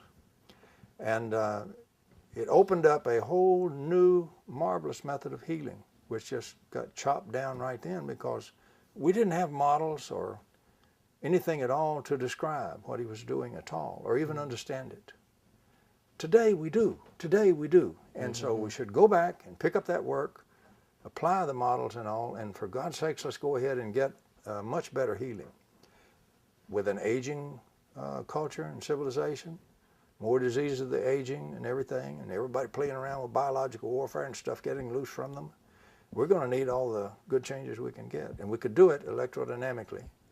All the chemistry is based on basically charge and charge dynamics. So if we can control the charge dynamics, we can control the whole biochemistry, including cell differentiation, redifferentiation, all the work we're trying to do now there. We could do that directly with the cell. Becker showed that. And very rigorously, he showed that you can take a cell. Specifically, he showed you can take a red blood cell. You can cause it to sugar its hemoglobin, turn back into an earlier cell. That's de-differentiation in biology terms. Then it redifferentiated forward, but not on that same line it had previously taken, into a new kind of cell that makes cartilage. It was curing bone, horrible bone fractures. Well, that wasn't what was necessary, and it was still a delta. It redifferentiated again, turned into the kind of cell that makes bone, deposit it, and heal the fracture. And it did it with simple potentials, and sometimes pulse potentials. But did it? He did, and that, by the way, is still used in many hospitals today, occasionally, for treatment of otherwise intractable bone fractures. And you can get healing with it that cannot be explained in any other fashion. But it still hadn't made mainline medicine, and it hadn't, the implications for a type of medical treatment that's based on real good physics and real good science has not been realized or followed up. Hopefully it will be. So everything we're talking about has tremendous implications in energy, has tremendous implications in medicine, transportation. My goodness, if you can do anti-gravity and unilateral thrust, you can really do communication. Wouldn't it be nice to get rid of all the diesel fumes and things like that, and the fumes from our gas vehicles? Still have your vehicle, but you got an electric motor in it, running very smoothly, and energy right out of the vacuum. No exhaust, no nothing like that. So at some point we're going to have to clean up the biosphere, or we're going to strangle in our own juice, so to speak. If you go to China today, China's had this explosive development, you know, of need for vehicles and things in their cities. And you go to the cities, it looks almost dark as twilight from all the smog and stuff in there, from all this stuff. Some of the most unhealthy cities in the world are in China today. And it's a human health problem. And it spreads, you know. Remember the dark brown clouds we got from Africa and so forth? So it spreads around the world. So sometime we're going to have to do that. We're going to have to do it with this stuff we're talking about right now. And to do that, we're going to have to go both at the internal structuring of electromagnetics, the engines. We're going to have to go at it when it's still space-time and still just pure virtual particle flux of vacuum, and then have that interact with mass.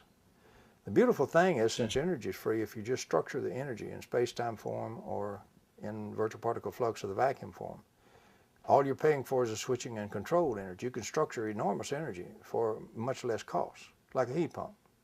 Maybe you get 10 times or 100 times the energy, in case of sweet, 1,500,000 times, of what you have to pay to put in. And then, but you can take the results of that and have that interact to produce very strong effects. And now you've got propulsion, you've got anti-gravity, you've got things like that when you can do that. Very useful things. Well, you know, several times during history they've reached the conclusion that physics was just about dead. Everything could be discovered was discovered. Yeah. The physicists themselves have reached that point. Yeah, that was around 1901. Somewhere back there. There was a chap who used to, I was telling you about this guy Balin, who he was a sort of string theorist, and he's an okay guy, but he's really very arrogant about, you know, how powerful strings is and stuff. And I heard this from somebody else, and this guy was sitting down. He's giving a lecture about string theory and stuff, and he sort of walked in and very promptly sat down and put his chalk up and says, "Welcome to the end of physics." And this was just so out of touch. Even the guys that were conventional guys, I could just walk up and smack him in the face then, you know, he was so out of line. But it's funny how many people will, because in strings there's a big, you know, as far as they're concerned, this is the ultimate theory, and you know, anything else doesn't even come close, kind of thing. Yeah, and the funny thing is, as far as I know, they don't have a single experiment behind what they're doing. It's so, to be honest, somebody calculated that if you were to do any kind of collision experiments to verify string theory, the ring would have to be the size of the solar system.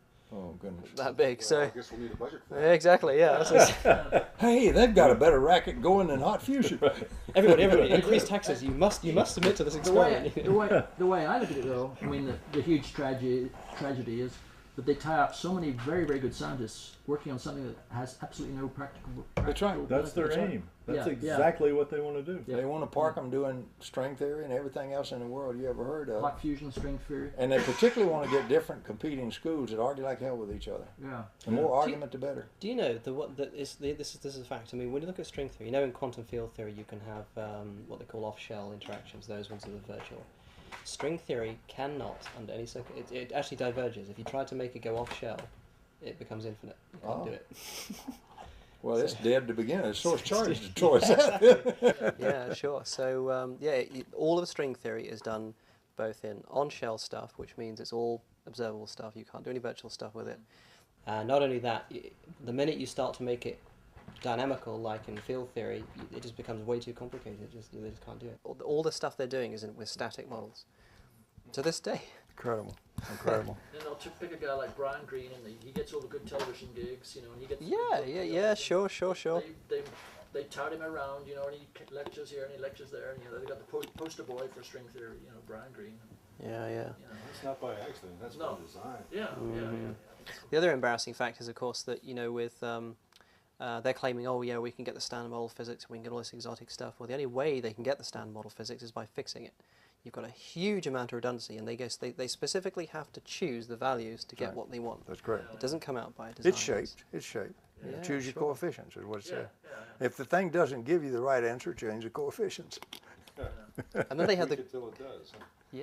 and then they had the goal to say that, like, oh no, you like the standard model, we don't have all these free parameters, we have one free parameter and everything is fixed, so that tells us we're getting closer to the final theory.